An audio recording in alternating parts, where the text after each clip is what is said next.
Tonight, we begin a journey that will carry you deep into rest and plant seeds of profound peace in your mind. There is nothing you need to accomplish here. These are not lessons or techniques to memorize. They are ancient truths that gently guide you back to the peace that has always lived within you. Before we begin, feel free to share what time it is and where you're listening from. The wisdom of Zen teaches us that peace is not something we must create.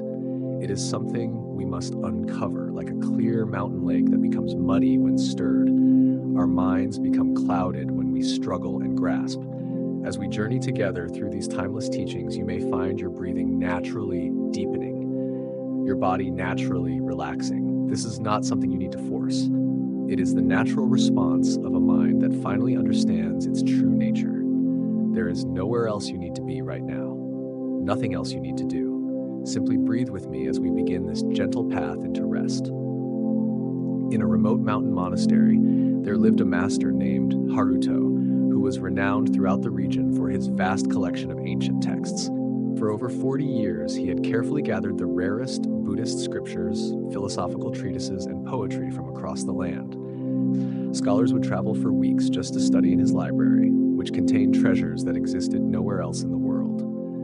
The library itself was a work of art. Wooden shelves carved by master craftsmen reached from floor to ceiling. Each scroll was wrapped in silk and stored with meticulous care. The room smelled of cedar and aged paper, and morning light filtered through paper windows, casting a golden glow over centuries of accumulated wisdom. Haruto would spend his early hours each day in this sacred space, reading by candlelight before the other monks awakened. One autumn night, while the community slept, a terrible fire swept through the monastery. The flames, fed by strong mountain winds, moved with frightening speed. The monks managed to escape safely, but there was no time to save anything else. They stood in the courtyard, watching helplessly as their home was consumed. The library burned with particular intensity. All those ancient texts, irreplaceable manuscripts, and precious scrolls turned to ash in minutes. 40 years of careful collecting vanished in a single night. As dawn broke over the smoldering ruins, the monks gathered around their teacher, expecting to find him devastated by this immense loss. Instead, they found Haruto sitting calmly on a stone, watching smoke rise from where his beloved library had stood. His face showed no trace of anger, grief, or regret. One young monk, unable to contain his confusion, approached with tears in his eyes. "Master," the student said, his voice breaking, "how can you be so peaceful? All those precious teachings, all those years of work, everything is gone. Doesn't this loss break your heart?" Haruto looked at his student with eyes full of gentle compassion. "My dear friend," he said softly, "those books contained wonderful words about truth, but they were not truth itself. The real Dharma was never written on paper or stored on shelves. It lives here." He touched his chest, and here he gestured to his student's heart. "Fire cannot burn what is truly precious," the young monk persisted. "But master, think of all the wisdom that is lost forever. Future generations will never be able to read those texts." Kosen smiled peacefully. "The fire has given us a great teaching. It has shown us the difference between the finger pointing at the moon and the moon itself. We spent so much time polishing and protecting the finger that we sometimes forgot to look at what it was pointing toward." He stood slowly and placed a gentle hand on the young monk's shoulder. "Yesterday I was the keeper of books. Today I'm simply a teacher. Yesterday I worried about preserving old wisdom. Today I am free to embody it directly. The fire has not taken anything away. It has revealed what was always here." Over the following days, as the community began rebuilding, something remarkable happened. Without the distraction of managing and protecting his vast collection, Haruto's teaching became more direct and powerful than ever before. Students who had traveled expecting to study ancient texts instead encountered a living embodiment of the wisdom those texts had tried to capture. The master had discovered that his attachment to preserving the Dharma had in subtle ways prevented him from fully expressing it. The fire had freed him from being a curator of truth and allowed him to become truth itself. This story illuminates something profound about the nature of acceptance in Zen practice. True acceptance is not about liking what happens to us. Haruto did not celebrate the fire or pretend he was happy about losing his library. Instead, he accepted the reality of what had occurred and opened himself to whatever wisdom it might contain. In Zen, we learn that resistance to what has already happened is the source of our deepest suffering. We waste precious energy fighting battles that were already won or lost. When we stop this futile struggle against reality, we discover an inner freedom that no external circumstance can touch. The fire in this story represents all the unexpected losses and changes that life brings us. Sometimes it burns away our cherished plans, our familiar identities, or our treasured possessions. Our first instinct is to see these events as tragedies, as enemies of our happiness. But Zen teaches us to look deeper. What if every loss is also a liberation? What if what burns away was only binding us? Haruto discovered that his attachment to preserving wisdom had become an obstacle to embodying it. The fire freed him from being a keeper of truth and allowed him to become truth itself. This teaching extends to every area of our lives. When we lose a job we thought defined us, we might discover talents we never knew we had. When a relationship ends, we might find a capacity for solitude and self-reliance that strengthens us. When illness limits our physical abilities, we might develop inner resources that are far more valuable. The practice of acceptance begins with a simple recognition. What has already happened has already happened. Our resistance cannot change the past, but our acceptance can transform our future. When we stop fighting what is, we become available to what might be. Take another gentle breath. Now feel how your body naturally relaxes when you stop bracing against imaginary threats. This is the physical sensation of acceptance, not collapse, but a wise yielding that conserves your energy for what truly matters. Let us now turn to another story that reveals how acceptance can transform even our relationship with imperfection itself. There was once a young student named Sora who came to study at a mountain monastery known for its exquisite gardens. He had always been drawn to beauty and perfection, and he hoped that learning to tend these famous gardens would bring him closer to enlightenment. He imagined spending his days among perfectly arranged flowers, geometrically precise pathways, and trees pruned into ideal forms. On his first morning, the head gardener, an elderly monk named Sojin, led Daiki on a tour of the grounds. They walked through sections of remarkable beauty where everything seemed to grow in perfect harmony. Cherry trees formed elegant arches over stone pathways. Moss-covered rocks in patterns that looked almost intentional. Streams flowed with gentle musical sounds over carefully placed stones. But as they continued their walk, they came to a section that seemed forgotten or neglected. Here, plants grew wild and seemingly random. Weeds pushed up between stones. Branches grew in odd directions. At the center of this unkempt area stood an ancient pine tree that had been twisted and bent by decades of mountain storms. Its trunk curved in 3 directions, its branches reached out at strange angles, and its bark was scarred and weathered. Kentaiki looked at the tree with obvious distaste. "Master Sojin," he said, "surely this old tree mars the beauty of your garden. Why don't you remove it and plant something more pleasing? Something that grows straight and strong like the other pines." Sin stopped walking and gazed at the twisted tree with obvious affection. "This tree," he said quietly, "is my greatest teacher. It has shown me something that all the perfect specimens could never reveal." Dyke looked confused. What could this damaged tree possibly teach that a healthy one cannot? The old gardener walked closer to the twisted pine and placed his weathered hand gently on its gnarled bark. "This tree has been here for over 200 years. It has survived storms that destroyed younger, straighter trees. It has bent without breaking, adapted without losing its essential nature. Every curve in its trunk tells a story of resilience. Every twisted branch speaks of creative response to difficulty." He looked at his young student with eyes full of warmth. "The straight trees in the formal garden are beautiful, yes, but their beauty is dependent on perfect conditions. They must be protected from strong winds, given ideal soil, pruned regularly to maintain their shape. This old pine has found its own way to be beautiful despite imperfect conditions, perhaps because of them." Sashin led Daiki to a stone bench facing the tree and invited him to sit. "For the next week," he said, "I want you to spend 1 hour each morning simply sitting with this tree. Don't try to fix it or improve it. Don't judge it or wish it were different. Simply be present with it as it is, and..." Dyke felt disappointed.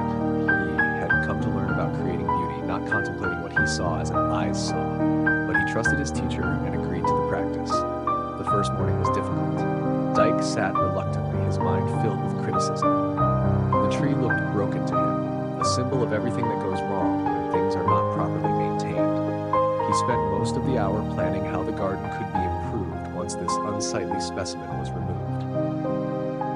But as the days passed, something began to shift in his perception. On the third morning, he noticed how the morning light caught the deep grooves in the bark, creating patterns of shadow and illumination that were unexpectedly beautiful.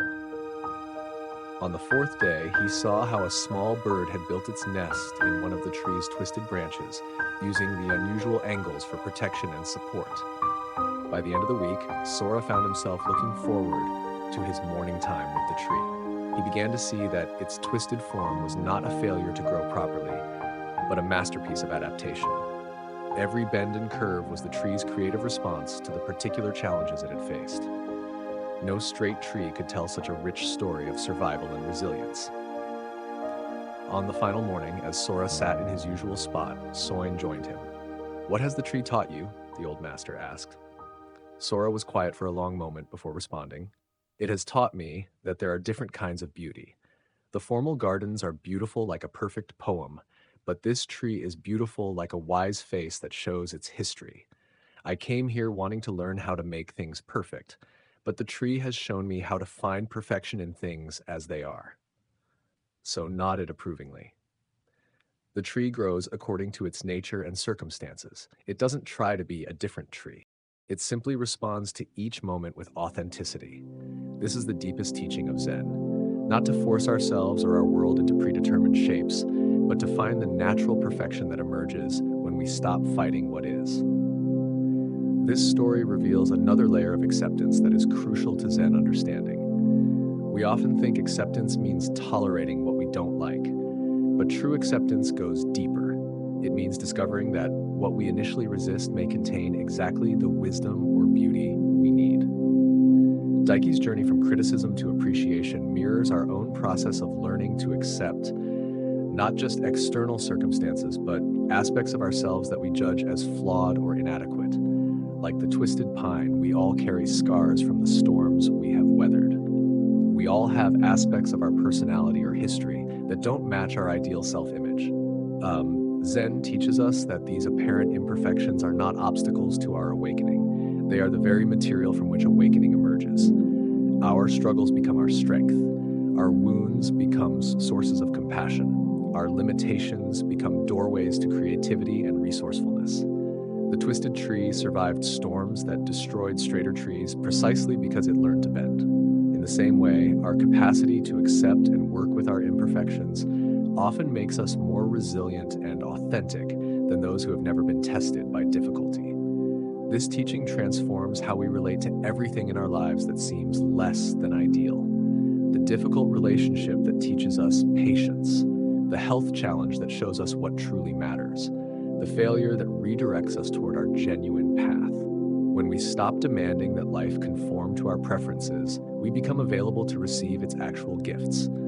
The practice of this deeper acceptance begins with curiosity rather than judgment. When you encounter something in yourself or your circumstances that you want to change, pause first.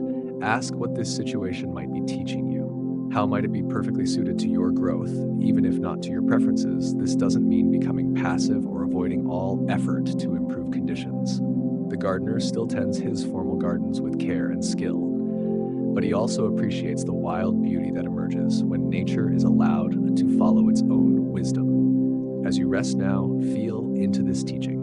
Notice any areas of your life where you have been fighting what is demanding that reality conform to your expectations. What would it feel like to approach these situations with the curiosity and appreciation that day learned to bring to the twisted tree? Breathe gently and let this wisdom settle into your body like nourishing rain soaking into earth. Tomorrow's challenges will still be there, but you need not meet them with resistance. You can meet them with the flexible strength of the ancient pine, bending without breaking, finding your own authentic way to thrive. Let yourself rest in this understanding. Acceptance is not giving up. It is the foundation for all genuine transformation. When When we stop fighting reality, we become available to dance with it. And in this dance, we discover possibilities we could never have imagined when we were struggling against the current. Sleep comes naturally to a mind that has learned to accept what island. Rest deeply knowing that you are perfectly positioned to receive whatever teachings tomorrow brings. A young monk named Kai lived in a monastery nestled high in the mountains where the air was thin and crystal clear. Every morning before dawn, he would walk down a winding stone path to collect water from a natural spring. The path was treacherous with loose rocks and steep drops on one side, but Jiro had made this journey hundreds of times. One morning, as he carefully made his way down the mountain, he noticed something glinting in the early light. Half buried beneath a fallen log was a small, perfectly smooth river stone, but this was no ordinary stone. It seemed to glow with an inner light, and its surface was marked with natural patterns that looked almost like ancient writing. Jiro picked up the stone and felt a strange warmth spread through his hands. It was unlike anything he had ever seen. Surely this was a sign, a gift from the universe meant specifically for him. He tucked the stone carefully into his robe and continued to the spring. Over the following days, Jiro found himself constantly touching the stone in his pocket. During meditation, he would hold it secretly in his palm. While working in the garden, he would check to make sure it was still safe in his robes. At meals, he would feel for its reassuring weight. The stone began to occupy more and more of his thoughts. He would lie awake at night, wondering about its origins. Was it truly magical? Did it have special powers? He started to believe that his meditation was deeper when he held it, that his work went more smoothly when it was near. But with this attachment came worry. What if he lost it? What if someone discovered it and tried to take it away? Jiro began taking longer routes to avoid other monks. He started checking his pocket dozens of times each day.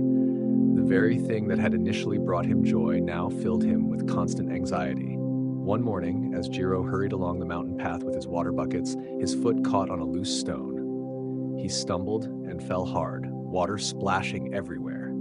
As he scrambled to collect the scattered buckets, he heard a small sound that made his heart stop. The gentle clink of stones striking rock. His precious stone had fallen from his robes and was now rolling toward the cliff edge. Jiro lunged after it desperately, but he was too late. The stone tumbled over the precipice and disappeared into the misty valley far below. Jiro sat on the rocky path, staring at the spot where his treasure had vanished. All his careful guarding had meant nothing. In a single moment, what he had held most dear was gone forever. He expected to feel devastated, but instead, something unexpected happened. A wave of relief washed over him. The constant worry was gone. The need to protect and check and hide had vanished with the stone. For the first time in weeks, his mind felt clear and spacious. He realized that in trying so hard to hold onto the stone, he had lost something far more valuable, his peace of mind. As Jiro walked back up the mountain path with his empty buckets, he felt lighter than he had in months. The stone had been beautiful, but the anxiety it brought had made his life smaller and more fearful. Now, with empty pockets and an open heart, he could see the real magic that had always been there. The morning mist dancing between the peaks, the sound of his own footsteps on ancient stone, the simple rhythm of breathing mountain air. That evening, Jiro went to his teacher and told him the whole story. The master listened quietly, nodding with understanding. The stone taught you something precious, the teacher said. But the lesson was not in keeping it. The lesson was in losing it. You discovered that your happiness was never in the stone itself. It was in your ability to appreciate beauty when you encountered it. That ability cannot fall off a cliff. It goes wherever you go. The teacher smiled gently. We think we need to possess the things we love, but possession turns love into fear. When you truly love something, you can let it be free. And in that freedom, both you and what you love find peace. This simple story reveals one of the most transformative teachings in all of Buddhist wisdom. We suffer not because we love things, but because we try to own them. The moment we grasp tightly to anything, whether it's an object, a person, an experience, or even an idea, we plant the seeds of our own anxiety. Jiro's experience shows us something profound about the nature of attachment. The stone itself was not the problem. Beauty is meant to be appreciated. Joy is meant to be felt. But when appreciation becomes possession, when joy becomes clinging, we lose the very thing we were trying to keep. The stone brought Jiro happiness when he first found it, but that happiness disappeared the moment he decided he had to keep it forever. This teaching transforms how we relate to everything we cherish. Our relationships become more loving when we stop trying to control them. Our experiences become richer when we stop demanding they last forever. Our possessions bring more joy when we hold them lightly, appreciating them while we have them and releasing them gracefully when the time comes. The deepest peace comes not from getting what we want and keeping it forever, but from learning to want what we have and let it go when it's time. This is not about becoming cold or indifferent. It's about loving so completely that we want what's best for whatever we love, even if that means letting it follow its own path. Breathe gently now and feel how this understanding settles in your body. Notice how even thinking about letting go creates a sense of spaciousness, like setting down a heavy pack you've been carrying for miles. Let us explore this wisdom further through another story, one that shows how letting go can transform not just our relationship with things, but our relationship with ourselves. Master Yuto was known throughout the region as the most skilled calligrapher in generations. People would travel for days to commission a piece of his work, and his scrolls were treasured by collectors and temples alike. His brushstrokes seemed to flow directly from some divine source, creating characters of extraordinary beauty and power. Asian took great pride in his art. He would spend hours preparing his ink to the perfect consistency, selecting brushes with the ideal flexibility, and waiting for precisely the right mental state before beginning any important piece. His studio was arranged with meticulous care, every tool in its proper place. One spring morning, a wealthy merchant commissioned Aishin to create a scroll for his daughter's wedding. It was to be the most important piece Yuto had ever attempted, worthy of the substantial payment offered. The merchant requested specific characters, meaning eternal happiness in Asian's most elaborate style. Asen prepared for days. He fasted to purify his mind, meditated to calm his spirit, and practiced the characters hundreds of times on ordinary paper. When he finally felt ready, he laid out his finest silk scroll, prepared his most precious ink, and selected his most beloved brush. As he began the first character, something felt perfect. His hand moved with fluid grace. The ink flowed like liquid silk, and the character emerged with stunning beauty. Asian's heart swelled with satisfaction. This would be his masterpiece, the piece that would establish his reputation for generations. But as he moved to the second character, disaster struck. A sudden gust of wind through the open window knocked over his water bowl. The water splashed across the scroll, creating a large, dark stain right through the center of his perfect first character. Yuto stared at the ruined scroll in horror. Weeks of preparation destroyed in an instant. The silk was expensive and rare. The commission was crucial for his reputation. And worst of all, the perfect character he had created was now completely destroyed.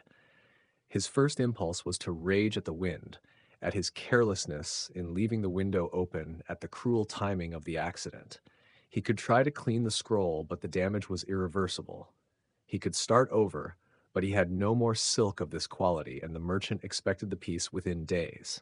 Asian sat staring at the damaged scroll, feeling his dreams of the perfect masterpiece crumble. Something shifted in his perspective. He looked more closely at the water stain. It had created an organic flowing shape that seemed to complement the partial character rather than destroy it. The stain had its own beauty, like a cloud formation or a mountain silhouette. Instead of throwing the scroll away, Aishin picked up his brush again. He began to work with the accident rather than against it. He incorporated the water stain into his design, using it as the foundation for an entirely different kind of composition. Where he had planned formal perfection, he now created something wild and spontaneous. The characters he painted around and through the stain had a freedom and energy unlike anything he had ever produced. Instead of trying to control every brushstroke, he let his hand respond to what was already on the silk.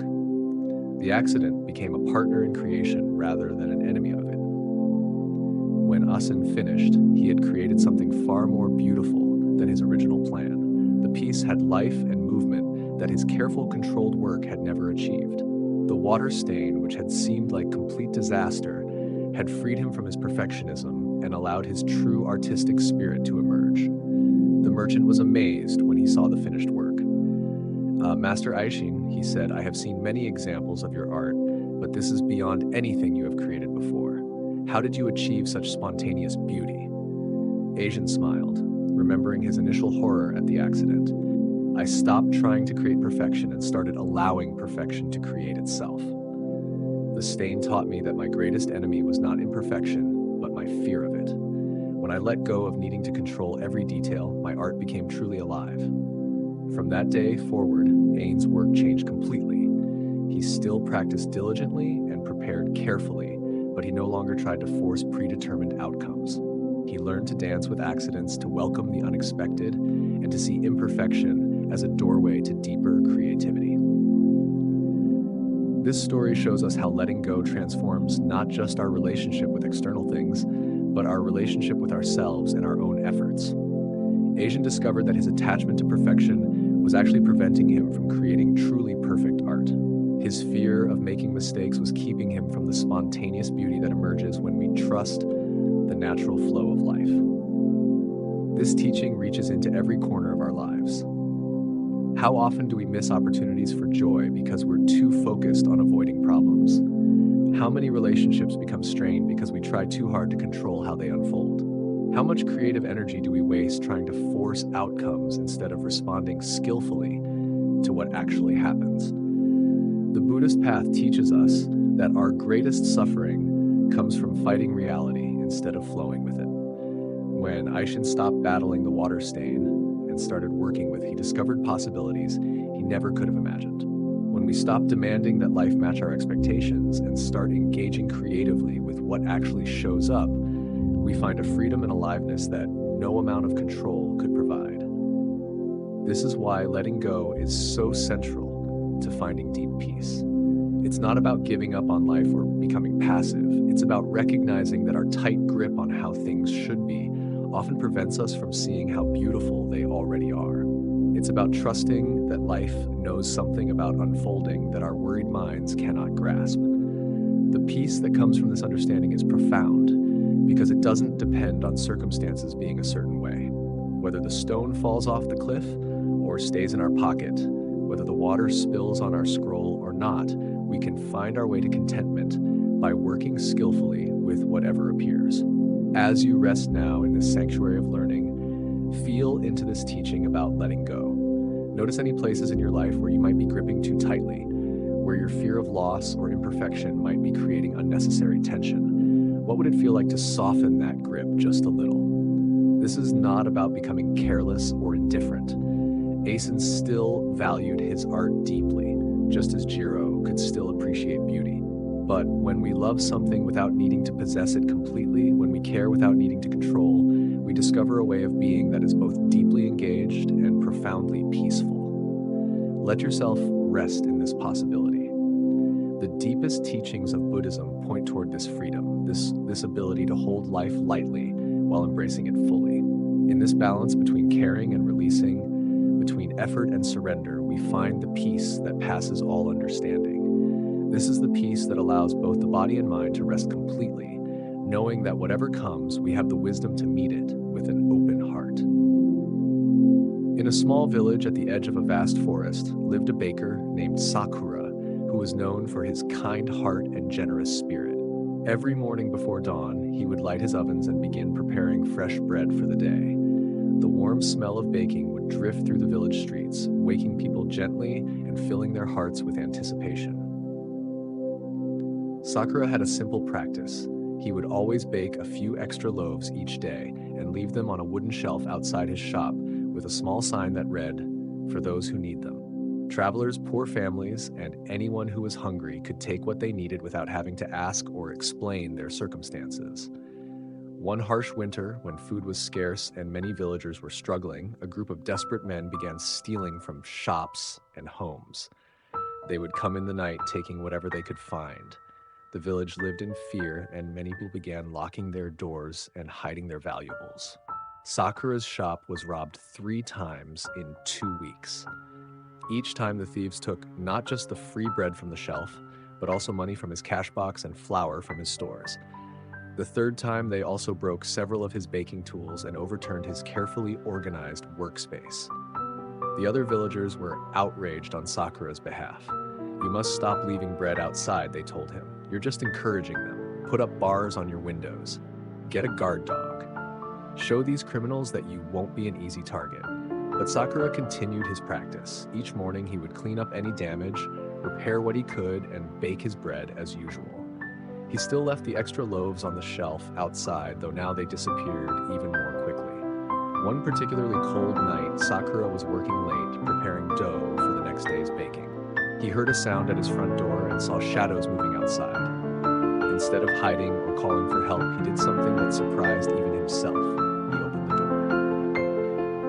Three men stood there, their faces gaunt with hunger and their clothes torn from living rough in the winter forest. They had clearly come to steal again, but they froze when they saw Sakura looking at them directly. "You must be very hungry," Sakura said softly, "to be out on such a cold night." The men didn't know how to respond.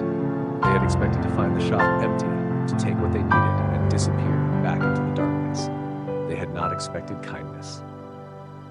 "I have fresh soup cooking," Sakura continued, "and there's warm bread just out of the oven. Would you like to come in and eat?" The oldest of the three men, who seemed to be their leader, looked suspicious. "Why would you help us? Don't you know who we are? We're the ones who've been taking from you." Sakura nodded calmly. "I know, and I can see that you take only what you need to survive. A man doesn't steal bread because he's evil. He steals bread because he's hungry." He stepped aside and gestured for them to enter. "The winter is hard for everyone, but it doesn't have to make us into enemies." Slowly, cautiously, the three men entered the warm bakery.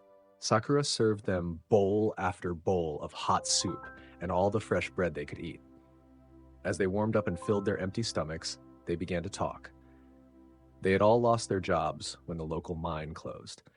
With no work available and their savings gone, they'd been forced to live in the forest. They had tried begging, but the villagers chased them away. Stealing seemed like their only option for survival. "We never wanted to hurt anyone," the youngest one said, his eyes filling with tears. "We just didn't want to starve." Sakura listened to their story with deep attention. When they finished eating, he made an offer that astonished them. "I could use help with the early morning baking," he said. "The work is hard and the hours are long, but there's always enough food and a warm place to sleep in the room above the shop. If you're willing to work, you're welcome to stay." The three men looked at each other in disbelief. They had come to steal from this man, and he was offering them jobs and shelter. The oldest man shook his head slowly. "Why would you trust us? We've robbed you multiple times." Sakura smiled gently. "Because I believe that people do better when they're given the chance to do better. You stole because you were desperate. But desperation isn't who you are. It's just a situation you were in." The men stayed. They worked harder than any employees Sakura had ever had, grateful beyond words for the chance to earn an honest living. Within a few months, the bakery was more prosperous than ever. The village was safer, and the former thieves had become respected members of the community. Years later, when people asked Sakura why he had chosen kindness over punishment, he would say, "Fear creates more fear. Anger creates more anger. But compassion has the power to transform even the most difficult situations. When we respond to suffering with understanding instead of judgment, we give everyone involved the chance to become better than they were before." This simple story reveals something profound about the nature of compassion in Buddhist teaching.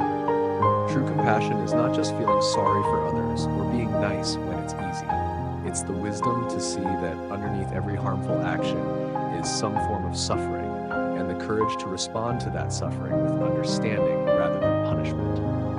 Sakura understood something that the other villagers missed. The thieves were not evil people who enjoyed causing harm.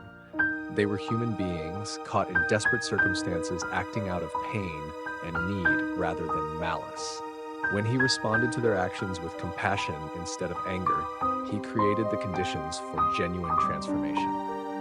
This teaching shows us that compassion is not weakness or naivety. It's a powerful force that can change situations that seem hopeless. When we meet aggression with more aggression, we only escalate conflict.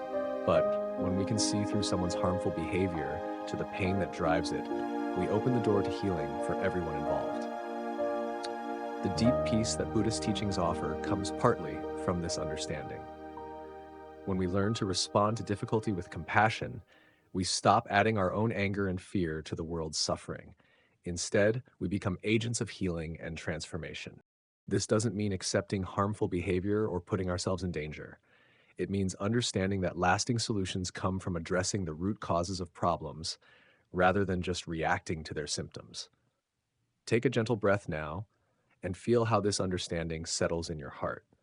Notice how even thinking about responding with compassion creates a sense of spaciousness and calm, as if a tight knot in your chest has begun to loosen. Let us explore this wisdom further through another story, one that shows how compassion directed toward ourselves can be just as transformative as compassion offered to others. There was once a student named Tomo who came to study at a mountain temple known for its rigorous meditation practice. She had heard that the monks there could sit in perfect stillness for hours, their minds clear as mountain lakes, their hearts filled with boundless peace. She wanted desperately to achieve this same level of spiritual attainment. Tomo threw herself into the practice with fierce determination. She would rise at 3 a.m. to meditate before the other students awakened. She would sit through meals in silence, contemplating spiritual teachings instead of eating. She pushed herself to meditate for longer periods than anyone else, often sitting until her legs went completely numb and her back ached terribly. But instead of the peace and clarity she sought, Tomo found her mind becoming more agitated and critical than ever before. During meditation, instead of watching her thoughts with gentle awareness, she would attack each wandering thought with harsh inner criticism. Focus, she would command herself. Stop being so undisciplined. Other students can do this easily. What's wrong with you? When her meditation felt scattered, she would punish herself by skipping meals or adding extra hours of sitting. When she felt drowsy during practice, she would scold herself for being lazy and weak. Her inner dialogue became a constant stream of judgment and disappointment. After months of this harsh self-treatment, Tomo was more miserable than when she had arrived. Her body was thin from skipping meals. Her mind was exhausted from constant self-criticism, and her heart felt heavy with shame about her perceived failures. One morning, after a particularly difficult meditation session where she had berated herself for every wandering thought, Tomo went to the temple's small garden to cry in private. She sat beneath a cherry tree, feeling like a complete failure as a spiritual student. Master Kana, the temple's elderly teacher, happened to be walking through the garden. She saw Tomo's distress and sat down quietly beside her on the stone bench. "Tell me about your practice," Master Kana said gently. Through her tears, Miki poured out her frustration. She described her rigorous schedule, her constant self-criticism, and her disappointment in her lack of progress. "I try so hard," she sobbed, "but I'm just not good enough. I'll never be able to meditate like the other students. Ayabe, I should just give up." Master Kana listened in compassionate silence. When Tomo finished, the teacher pointed to a small bird that had landed near their feet. The bird was pecking at the ground, searching for seeds and insects. "Watch this little bird," Master Kana said. "See how naturally it moves. It doesn't criticize itself for not finding food quickly enough. It doesn't compare itself to other birds. It simply does what birds do moment by moment with complete acceptance of its own nature." Tomo watched the bird for several minutes, struck by its effortless presence and natural grace. Now, Master Kana continued, "Imagine if this bird spent its time telling itself it was a terrible bird, that it should fly better or sing more beautifully. What would happen to its natural ability to find food and shelter? What would happen to its joy in simply being a bird?" Miki understood immediately. It would be too busy criticizing itself to do what it naturally knows how to do. Master Kana nodded. "You came here to learn peace and compassion, but the first place to practice these qualities is with yourself. How can you offer kindness to others if you show nothing but harshness to your own heart? How can you find peace in meditation if you're at war with your own mind?" The teacher's voice was filled with gentle warmth. The path to awakening is not about becoming perfect, it's about becoming kind. First to yourself, then to all beings. Your mind will wander during meditation. That's what minds do. The practice is not to stop this wandering, but to notice it with the same gentle affection you would show a beloved child who gets distracted while learning to walk.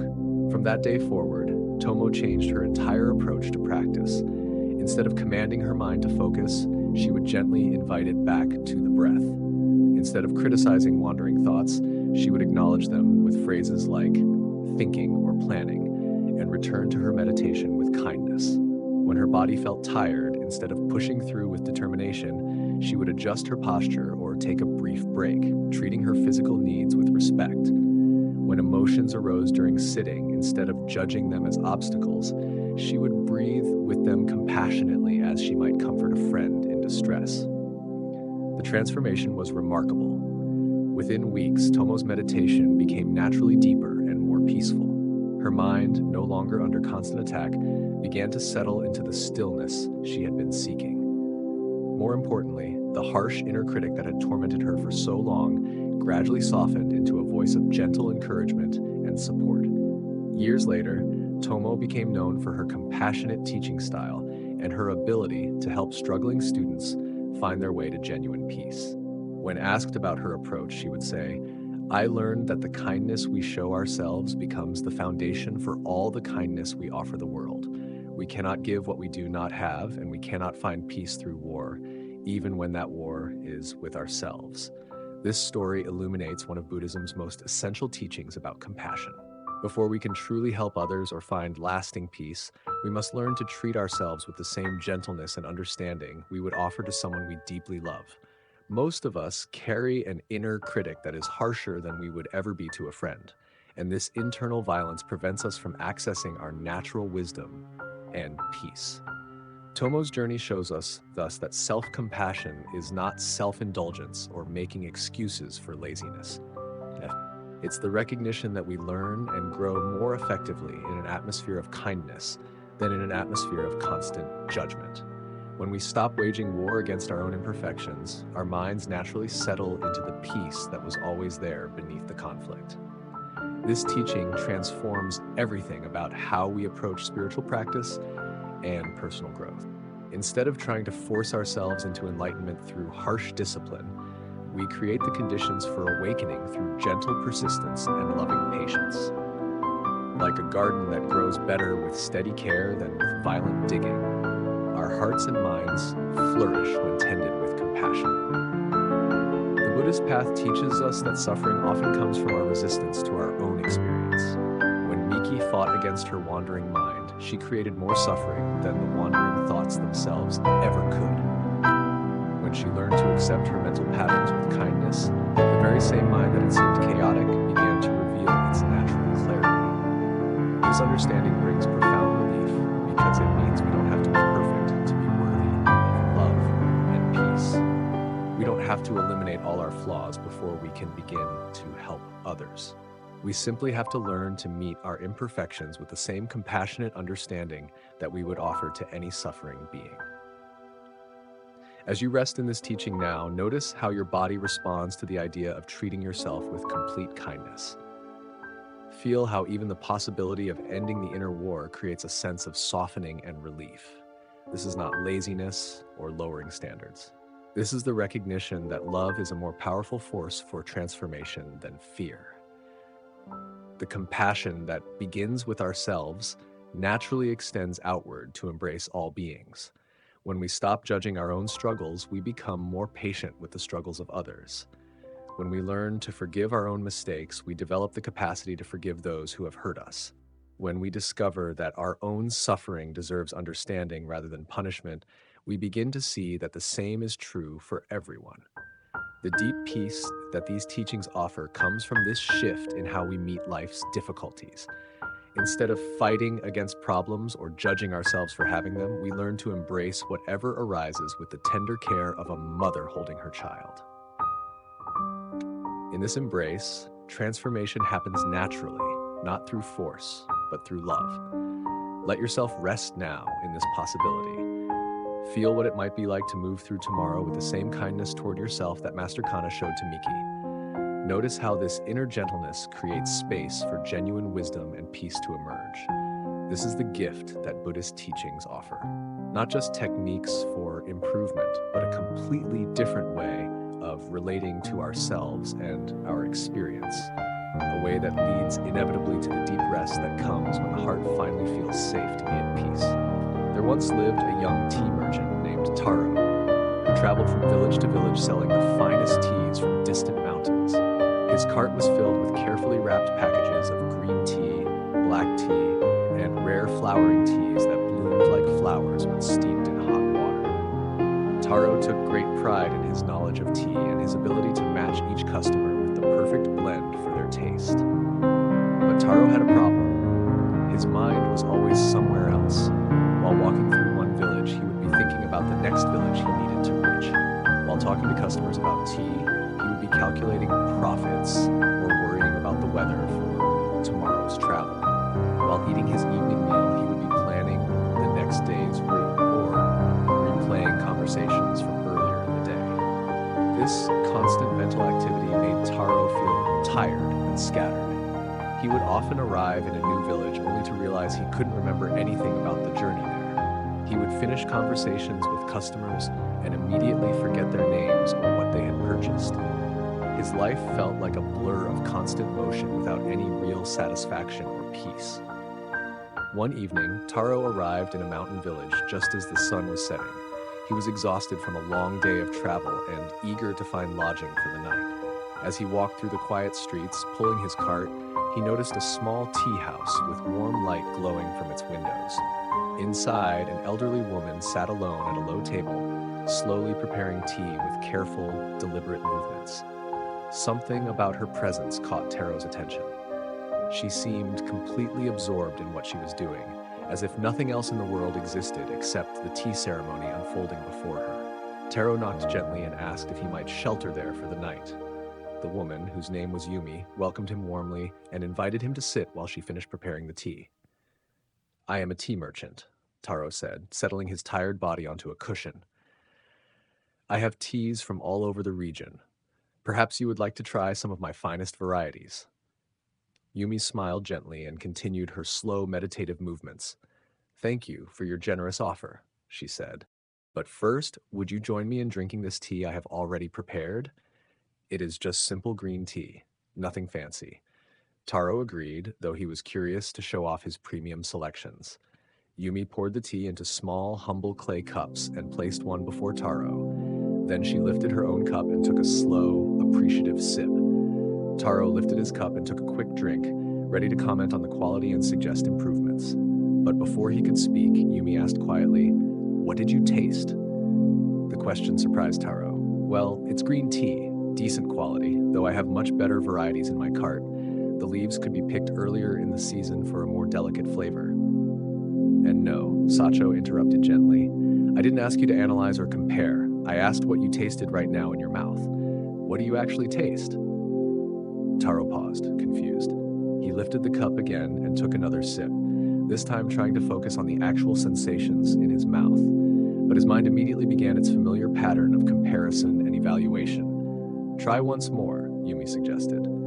"But this time, drink as if you have never tasted tea before, as if this is the first sip of tea in your entire life." Taro found this instruction strange, but something in the woman's peaceful presence made him want to try. He lifted the cup very slowly and took the smallest possible sip. Instead of thinking about the tea, he tried to simply experience it. For the first time, he noticed the warmth spreading across his tongue. He felt the subtle astringency that made his mouth feel slightly dry. He detected a hint of sweetness that appeared after the initial bitterness faded. There was an earthy quality that reminded him of morning mist over mountain forests. "Now, what did you taste?" Yumi asked. "I actually tasted the tea," Taro said, surprised by his own response. "Not my thoughts about the tea, but the tea itself." Yumi nodded approvingly. Most people spend their whole lives drinking tea without ever really tasting it. They are so busy thinking about the tea, comparing it to other teas, judging whether they like it or not, that they miss the direct experience of drinking. She poured him another cup. "Try again. This time, also notice what it feels like to hold the warm cup in your hands. Notice the sensation of swallowing. Pay attention to the steam rising from the surface." Taro spent the next hour drinking tea with a level of attention he had never experienced before. Each sip became a small meditation. He noticed how his breathing naturally slowed when he focused completely on the present moment. His racing thoughts settled into quiet appreciation for what was actually happening right now. "This is how I learned to find peace," Yumi told him as the evening grew late. "Not by changing my circumstances, but by showing up fully for whatever was already here. I have been making tea in this same simple way for 30 years, and I discover something new every single time because I am truly present for the experience." That night, Taro slept more deeply than he had in months. The next morning, as he prepared to continue his journey, he found that everything felt different. As he loaded his cart, he noticed the weights and texture of each package. As he walked through the village, he heard birds singing that he had never noticed before. The morning air felt fresh and alive against his skin. From that day forward, Taro's approach to his work completely changed.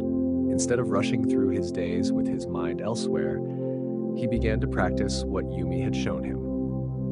When talking with customers, he listened fully to their words instead of planning his next sales pitch. When walking from village to village, he noticed the changing landscape, the feel of his feet on the path, the rhythm of his breathing. This simple shift in attention transformed not only Taro's experience of his work, but also his success as a merchant.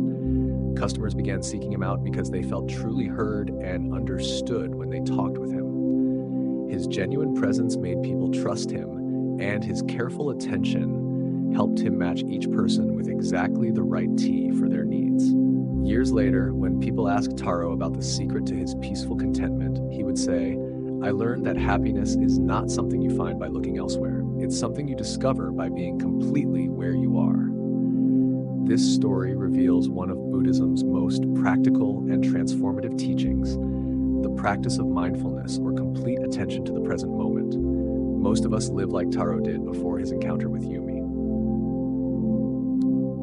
Our bodies are in one place, but our minds are somewhere else entirely. We eat without tasting, walk without seeing, and talk without really listening. This divided attention is a major source of suffering because it prevents us from ever feeling fully satisfied or at peace. When we're always thinking about the next thing, we miss the richness that's available right now.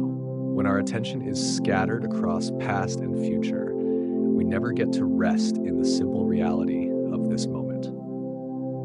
The Buddhist understanding of mindfulness is not about emptying the mind or achieving some special state of consciousness. It's about learning to be fully present for whatever is happening right now, whether that's drinking tea, having a conversation, or simply breathing. This complete attention naturally brings peace because it stops the mental restlessness that keeps us feeling unsettled and searching. Taro discovered that the same activity he had done thousands of times before, drinking tea, could become a source of deep satisfaction when he brought his full attention to it.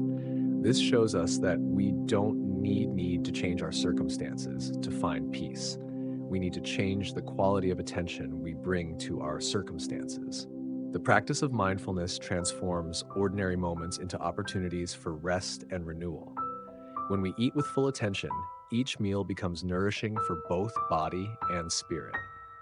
When we listen with complete presence, our relationships become deeper and more meaningful. When we bring mindful attention to any activity, it becomes a form of meditation that settles the mind naturally. Take a gentle breath now and feel what it's like to be completely present for the simple act of breathing. Notice how your mind naturally quiets when you focus entirely on what's happening right now. This is the peace that Buddhist teachings offer, not as something far away or difficult to achieve, but as the natural result of paying attention to life as it unfolds moment by moment. Let us explore this wisdom further through another story that shows how mindfulness can transform even our most challenging experiences. Master Kaido was known for his ability to remain calm and centered no matter what was happening around him. Students would come from distant temples to learn from him, hoping to discover the secret of his unshakable peace. But Josen's most devoted student, a young monk named Takumi, was struggling with doubt about his teacher's reputation. Takumi had been living at the temple for 2 years, and while he found Master Josen to be wise and kind, he had never seen him face any real difficulties. The temple was peaceful, the community was harmonious, and their daily routine was predictable and serene. Takumi wondered if his teacher's calmness was simply the result of living in such ideal conditions. Anyone can be peaceful in a place like this, happen if Master Kaido faced real problems? Would he still be so calm if his world was turned upside down? One autumn morning, Takumi's question was answered in an unexpected way. A messenger arrived at the temple with terrible news. Bandits had attacked Master Josen's home village during the night. His elderly mother and younger brother, who still lived there, had been killed in the violence. The family home where Josen had grown up had been burned to the ground. Takumi watched his teacher's face carefully as he received this devastating news. For a moment, Josen's eyes filled with tears and his body seemed to sag with grief. But then something remarkable happened. Instead of collapsing or raging against the tragedy, Josen simply sat down on a nearby stone and began to breathe slowly and deeply. "Master," the messenger said urgently, "shouldn't you leave immediately? There may be arrangements to make, ceremonies to plan." Josen nodded gently. "Yes, I will go. But first, I need a few moments to be present with this news and what it means." Takumi was amazed. His teacher was facing the worst possible tragedy, and yet he was not running around frantically or drowning in despair. Instead, he was sitting quietly, apparently paying careful attention to his own grief and shock. After several minutes of silent breathing, Yosan stood up calmly. "Takumi," he said, "please come with me. We will travel to my village together." During the long journey, Takumi expected his teacher to be lost in sorrow or distracted by planning. Instead, he found that Kaido was more present and attentive than ever. When they stopped to rest, Josen noticed the changing colors of the autumn leaves. When they encountered other travelers, he listened to their stories with complete attention. When they shared simple meals, he ate with obvious appreciation for the food. "Master?" Takumi finally asked, unable to contain his confusion. "How can you notice such small things when something so terrible has happened? Shouldn't you be too upset to pay attention to anything else?" Josen stopped walking and looked at his student with eyes that held both deep sadness and profound peace. "Takumi, this is exactly when mindful attention matters most. When we're overwhelmed by tragedy, our first instinct is to escape from the present moment. We get lost in thoughts about what we should have done differently, or we imagine all the ways the future will be ruined by this loss." He gestured to the forest path they were walking. But escaping into mental stories about the past or future doesn't help anyone. My mother and brother are gone, and no amount of mental anguish will bring them back. What I can do is honor their memory by staying fully present for whatever needs my attention right now. Josen picked up a fallen leaf and studied its intricate pattern of veins. If I spend this journey lost in thoughts of regret or worry, I miss the opportunity to appreciate the beauty they would have wanted me to see. If I'm too distracted by grief to listen carefully to the people we meet, I might miss chances to help someone who needs it. He looked directly at Takumi. Mindfulness is not about avoiding difficult emotions or pretending everything is fine.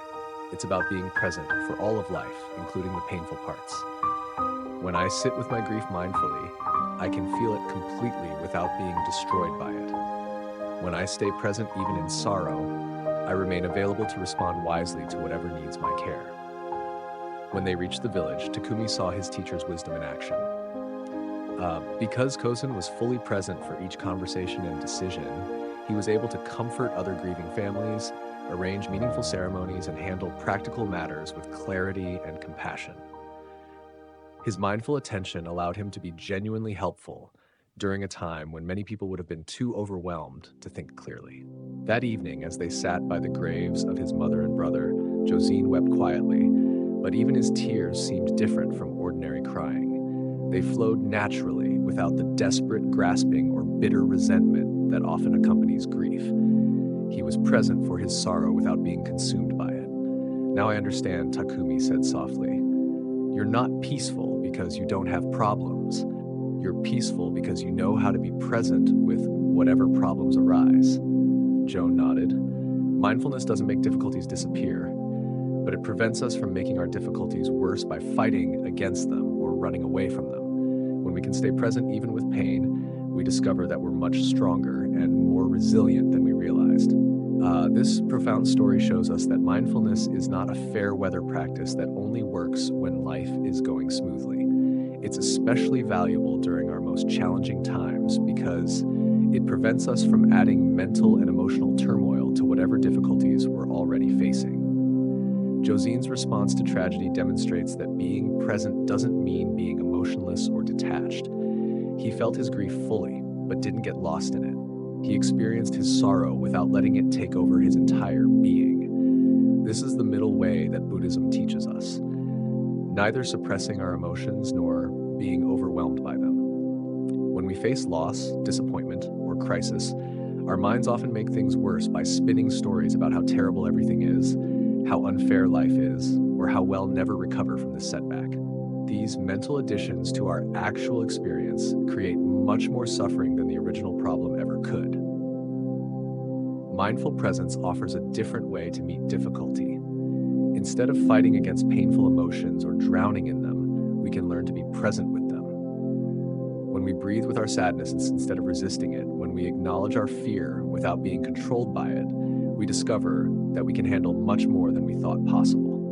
This teaching brings enormous relief because it means we don't have to wait for life to become problem-free before we can find peace. We can learn to be at peace even in the midst of challenges by staying present for what's actually happening rather than getting lost in our stories about what's happening. The Buddhist path recognizes that suffering is a natural part of life, but it teaches us that much of our suffering comes from our resistance to present moment reality. When we learn to meet each moment with mindful attention, even difficult moments become workable. We stop wasting energy fighting what's already here and can put that energy toward responding wisely and compassionately. As you rest now in this understanding, feel how the practice of presence creates a sense of groundedness and stability. Even if your life contains challenges or uncertainties, this moment right now is manageable. You can breathe with whatever you're experiencing. You can be present for your own life as it unfolds, not as you wish it were, but as it actually is. This is the gift that mindfulness offers. Not the elimination of all problems, but the discovery that we can meet any problem with awareness and grace. Not the promise that life will always be comfortable, but the wisdom to find peace within whatever life brings. When we learn to rest completely in the present moment, we find the deep peace that these ancient teachings have been pointing toward all along. Deep in the mountains, there lived a scholar named Riku, who had devoted his entire life to studying Buddhist philosophy. His small house was packed from floor to ceiling with ancient texts, commentaries, and volumes of teachings from every school of Buddhist thought.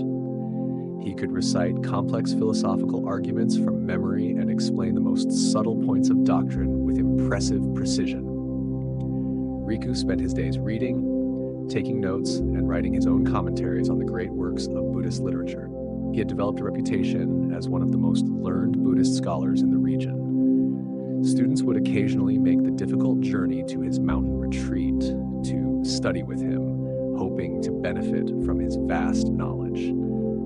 But despite all his learning, Riku felt something was missing. His understanding was complete in theory, but he often felt as confused about life as anyone else. When faced with daily problems or difficult emotions, his scholarly knowledge seemed to offer little practical help.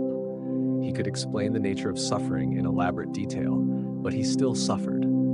He could describe the path to enlightenment perfectly, but he felt far from enlightened.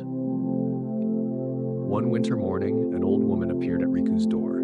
She was bent with age, dressed in simple peasant clothes and carrying a small bundle of vegetables. She looked like any other village farmer, certainly not someone who would have anything to teach a great scholar. "Excuse me, sir," she said in a humble voice. "I've been walking all night through the snow, and I'm very cold and tired. Might I sit by your fire for a while to warm myself?" Riku was annoyed by the interruption to his studies, but his Buddhist training had taught him the importance of compassion. He reluctantly allowed the woman to enter and sit by his small hearth. As she warmed herself, the old woman noticed the books covering every surface of the room. "My," she said with apparent amazement, "you must be very wise to have read so many books about Buddhism." Riku's chest swelled with pride. "Yes," he said. "I have studied Buddhist philosophy for over 30 years. I know the teachings of all the great masters. There is probably no question about Buddhist doctrine that I cannot answer." The old woman looked impressed. "How wonderful," she said. "I am just a simple farmer, but I have always wondered about something. Perhaps you could help me understand. Of course, Riku said, pleased to have an opportunity to demonstrate his knowledge to someone who would surely be amazed by his wisdom. The woman was quiet for a moment, staring into the fire. Then she asked, "What is Buddha?" Riku launched into an elaborate explanation. He spoke about the historical Buddha, about Buddha nature, about the different bodies of Buddha in various philosophical systems. He quoted ancient texts and cited famous masters. He spoke for nearly an hour, covering every aspect of Buddhahood that his scholarly training had taught him. When he finished, he looked at the old woman expectantly, waiting for her to express amazement at his learning. But she simply looked confused. "I'm sorry," she said apologetically, "but I still don't understand. You've told me many things about Buddha, but you haven't told me what Buddha Island." Riku felt a flash of irritation. "I just explained it in great detail. Perhaps you weren't listening carefully enough. Buddha is the awakened one who achieved complete enlightenment, the teacher who showed us the path to liberation from suffering." Yes, the old woman interrupted gently. "But what is Buddha? Not what Buddha did or what Buddha teaches, but what Buddha is." Riku tried again, this time using different terminology and approaching the question from various philosophical angles. But no matter how he explained it, the woman kept asking the same simple question. "But what is Buddha?" After 2 hours of increasingly frustrated explanations, Riku finally snapped. "Look, old woman, if you can't understand such basic Buddhist concepts, perhaps you should stick to farming and leave philosophy to those who are capable of grasping it." The elderly woman looked at him with eyes that suddenly seemed much wiser and deeper than before. "My dear scholar," she said softly, "you have spent 30 years learning about Buddha, but you have never met Buddha. You can describe Buddha perfectly, but you don't know what Buddha is." She stood up slowly and gathered her small bundle. "True understanding is not found in books or explanations. It's found in direct experience. You know what Buddha did and what Buddha taught, but you don't know what Buddha is because you have never looked inside yourself to find the Buddha nature that lives there." As she walked toward the door, she turned back with a gentle smile. "I am just a simple farmer. As you said, I cannot read your books or explain your philosophies. But when I work in my garden, when I sit quietly in the evening, I meet Buddha. When I help a neighbor or feed a hungry animal, Buddha is there. I may not know about Buddha, but I know Buddha." With that, the old woman disappeared into the snowy morning, leaving Riku alone with his thousands of books and his suddenly empty feeling knowledge. For days afterward, Riku could not concentrate on his studies. The woman's simple question kept echoing in his mind. What is Buddha? He realized that despite all his learning, he truly could not answer this most basic question from direct experience. He knew what others had said about Buddha, but he had never encountered Buddha directly. This encounter changed everything for Riku. He didn't abandon his books entirely, but he began to balance his scholarly study with simple meditation practice. He started paying attention to his daily activities the way the old woman had described, looking for Buddha in ordinary moments rather than just in philosophical texts. Gradually, Riku's understanding transformed from something he carried in his head to something he experienced in his heart. His knowledge became wisdom, not because he learned new information, but because he began to live what he had always known intellectually. This story illuminates one of Buddhism's most important distinctions, the difference between intellectual knowledge and experiential wisdom. We can study spiritual teachings for years and become experts at explaining them. But this kind of knowledge often remains separate from our actual lived experience.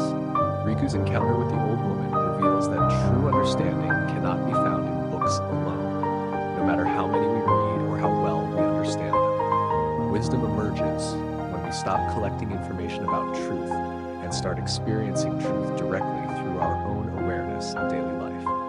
The woman in this story represents the kind of simple, direct wisdom that Buddhist teachings ultimately point toward. She might not have been able to give scholarly lectures about Buddha nature, but she knew Buddha nature intimately through her own experience. Her understanding was living and present, not abstract and theoretical.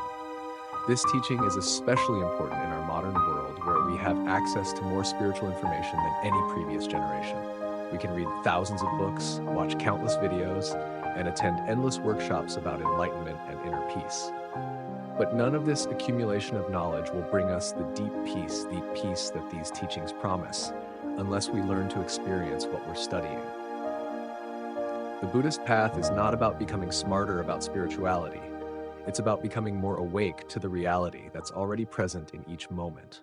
When we try to understand our way to peace through thinking and analyzing, we often move further away from the direct experience that would actually bring us peace. Take a gentle breath now and notice the difference between thinking about breathing and actually experiencing the breath. This simple distinction points toward the wisdom the old woman was trying to share. Truth is not something we figure out with our minds, but something we encounter with our whole being. Let us explore this teaching further through another story that shows how wisdom often comes not from having all the answers, but from asking the right questions. There was once a monastery where the monks were known for their intense debates about Buddhist philosophy. Every evening after their work was finished, they would gather in the main hall and engage in elaborate discussions about the nature of reality, the meaning of the teachings, and the proper interpretation of ancient texts. A young monk named Shun particularly loved these debates. He was quick-witted and well-read, and he took great pride in his ability to win arguments and prove other monks wrong. He would spend his days preparing clever points and studying obscure texts so that he could impress everyone with his knowledge during the evening discussions. One day, a new monk arrived at the monastery. His name was Takeshi, and he seemed different from the others. He was older, perhaps in his 60s, with weathered hands and a quiet manner that suggested years of hard work rather than scholarly study. During the evening debates, he would sit silently in the back, listening carefully, but never participating. This puzzled Shun. How could anyone sit through such fascinating discussions without wanting to contribute? After a week of watching Takeshi's silence, Shun decided to draw him into the conversation. During a particularly heated debate about the nature of emptiness, Shun turned to the newcomer and said, "Brother Tekken, you've been listening to our discussions all week without saying a word.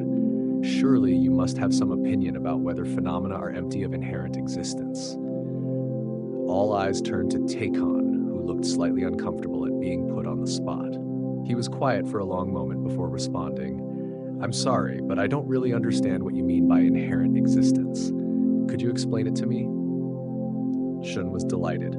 Here was a chance to display his knowledge to someone who was clearly less educated than himself. He launched into a detailed explanation of emptiness philosophy using technical terms and citing ancient masters. When he finished, Takeshi nodded slowly. "Thank you for that explanation, but I'm still not sure I understand. Can you give me an example of something that has inherent existence and something that doesn't?" Shun was happy to oblige. He spent another 20 minutes providing examples and elaborating on his philosophical understanding. But when he finished, Tekken asked another simple question that showed he still didn't quite grasp the concept. This pattern continued for several evenings. Takeshi would ask innocent questions that seemed to reveal his lack of sophisticated understanding, and Shun would respond with increasingly elaborate explanations. The other monks began to see Takeshi as somewhat simple, unable to grasp the complex ideas that they debated so skillfully. But something strange began to happen. As Shun tried to explain these concepts to someone who seemed to know nothing about philosophy, he found himself having to examine his own understanding more carefully. Tekon's simple questions forced him to think about what he actually meant by the words he used so confidently. One evening, Takeshi asked a question that stopped Shun in his tracks. "Brother Shun, you've explained emptiness to me many times now, and I'm grateful for your patience. But I wonder, when you're not explaining emptiness, when you're just living your daily life, how does this understanding change the way you experience washing dishes or sweeping floors?" Shun opened his mouth to answer, but no words came. He realized that despite all his sophisticated explanations, his understanding of emptiness had never actually changed how he experienced ordinary activities. It remained an intellectual concept separate from his lived experience. "I'm not sure," he admitted, feeling embarrassed for the first time in years. Tekken smiled gently. "Thank you for your honesty. You see, I spent 40 years as a farmer before coming here. I never learned the proper names for Buddhist concepts, and I can't engage in philosophical debates. But when I plant seeds in empty soil, I experience something that might be what you call emptiness. When I watch crops grow through interdependence with sun and rain and soil, I see what you might call dependent origination. He paused, looking around at the gathered monks. I came here hoping to learn the names for what I had already experienced in my daily work, but I'm starting to think that maybe the names are not the most important thing. Ayabe, the experience is what matters. The room fell silent. For the first time, many of the monks questioned whether their sophisticated debates were bringing them closer to wisdom or further from it. Don't misunderstand me, Takeshi continued. I'm not saying study is worthless. I'm grateful for all the explanations you've given me, but I wonder if sometimes we get so interested in talking about truth that we forget to live it. From that night forward, the character of the monastery's evening gatherings began to change. Instead of trying to win debates about concepts, the monks started sharing how their understanding affected their daily experience. Instead of competing to show off their knowledge, they began asking genuine questions about how to live with greater wisdom and compassion. Shun discovered that Tekken's simple questions had been far more valuable than all his clever arguments. By forcing him to examine what his knowledge actually meant in practical terms, the older monk had helped him begin to transform intellectual understanding into lived wisdom. This story reveals another crucial aspect of Buddhist wisdom. True understanding is not measured by how much we know or how well we can explain concepts, but by how deeply our knowledge has transformed the way we actually live. Tekken's approach to learning was the opposite of what we might expect. Instead of trying to accumulate more information, he was trying to connect the information to his direct experience. Instead of seeking to impress others with his knowledge, he was genuinely curious about how understanding could improve his daily life. The questions Tekken asked were more valuable than all of Shun's explanations because they pointed toward the gap between knowing about something and knowing something directly. We can memorize every teaching about compassion, but until we actually become more compassionate in our daily interactions, our knowledge remains incomplete. This teaching offers profound relief because it means we don't need to become scholars or experts to benefit from Buddhist wisdom. We don't need to understand every philosophical nuance or memorize complex texts. We simply need to take whatever understanding we have, however basic, and begin applying it to our actual experience. The deep peace that these teachings offer comes not from intellectual mastery, but from the gradual transformation of how we meet life moment by moment. When we stop trying to collect spiritual knowledge and start living spiritual principles, we discover that even simple understanding can bring profound changes to our experience. As you rest now in this teaching, notice how it feels to let go of any pressure to understand everything perfectly. The Buddhist path is not about becoming an expert in Buddhist philosophy. It's about becoming more awake, more compassionate, and more peaceful in whatever circumstances we find ourselves. The wisdom that brings true transformation is often surprisingly simple, like the old woman who knew Buddha through her daily work, like Tekken who understood emptiness through farming. We can find the deepest teachings reflected in our most ordinary activities when we bring genuine attention and care to them. This understanding naturally leads to the kind of peace that allows both the body and mind to rest completely. When we stop struggling to figure everything out with our thinking minds and start experiencing life directly with our whole being, we find the sanctuary of presence that these ancient teachings have always been pointing toward. A fisherman named Takuda lived in a small coastal village where his family had fished the same waters for generations. He owned a beautiful boat that his grandfather had built by hand with carved wooden details and a sail that caught the wind perfectly.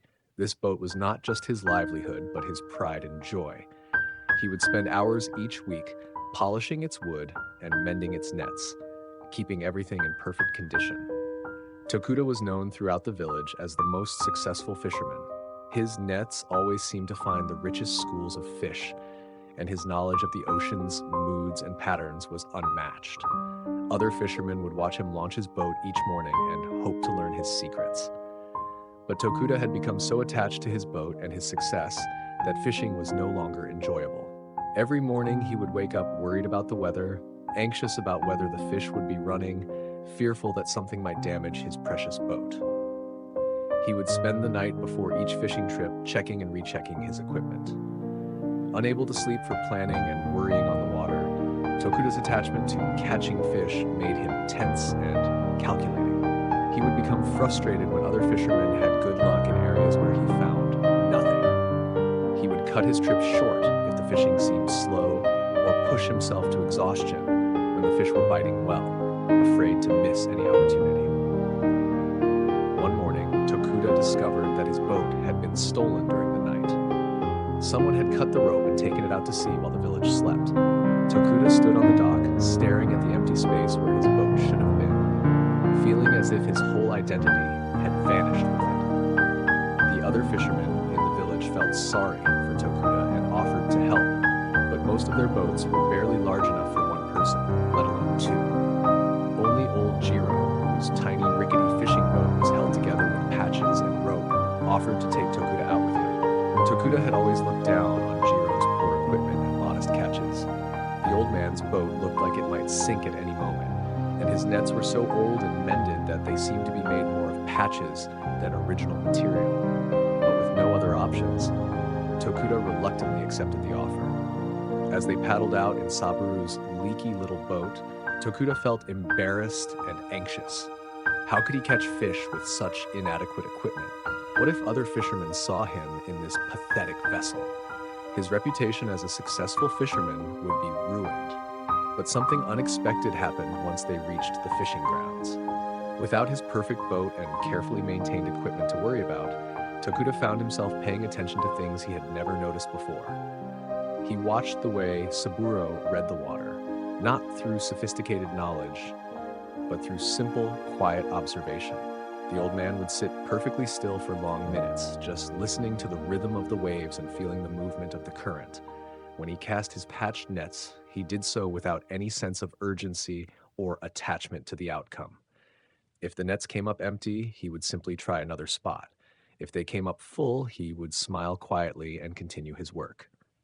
"Saburo," Tokuda asked, "aren't you worried that your nets might tear? They look like they could fall apart at any moment." The old man chuckled. "They might. They've torn many times before, and I've mended them. If they tear today, I'll mend them tonight. If they fall apart completely, I'll make new ones." The fish don't care how pretty the nets are. As the day progressed, Tokuda found himself relaxing in a way he hadn't in years. Without his own equipment to maintain and protect, he could simply focus on the experience of fishing itself. He began to remember why he had loved being on the water as a child before fishing became about success and reputation. To his amazement, they caught more fish that day than he had caught in weeks with his sophisticated boat and equipment. But more importantly, he enjoyed the experience in a way he had almost forgotten was possible. "How is this happening?" he asked Jiro. "Your equipment is so old and simple, but we're having such success." Saburo smiled as he hauled in another net full of fish.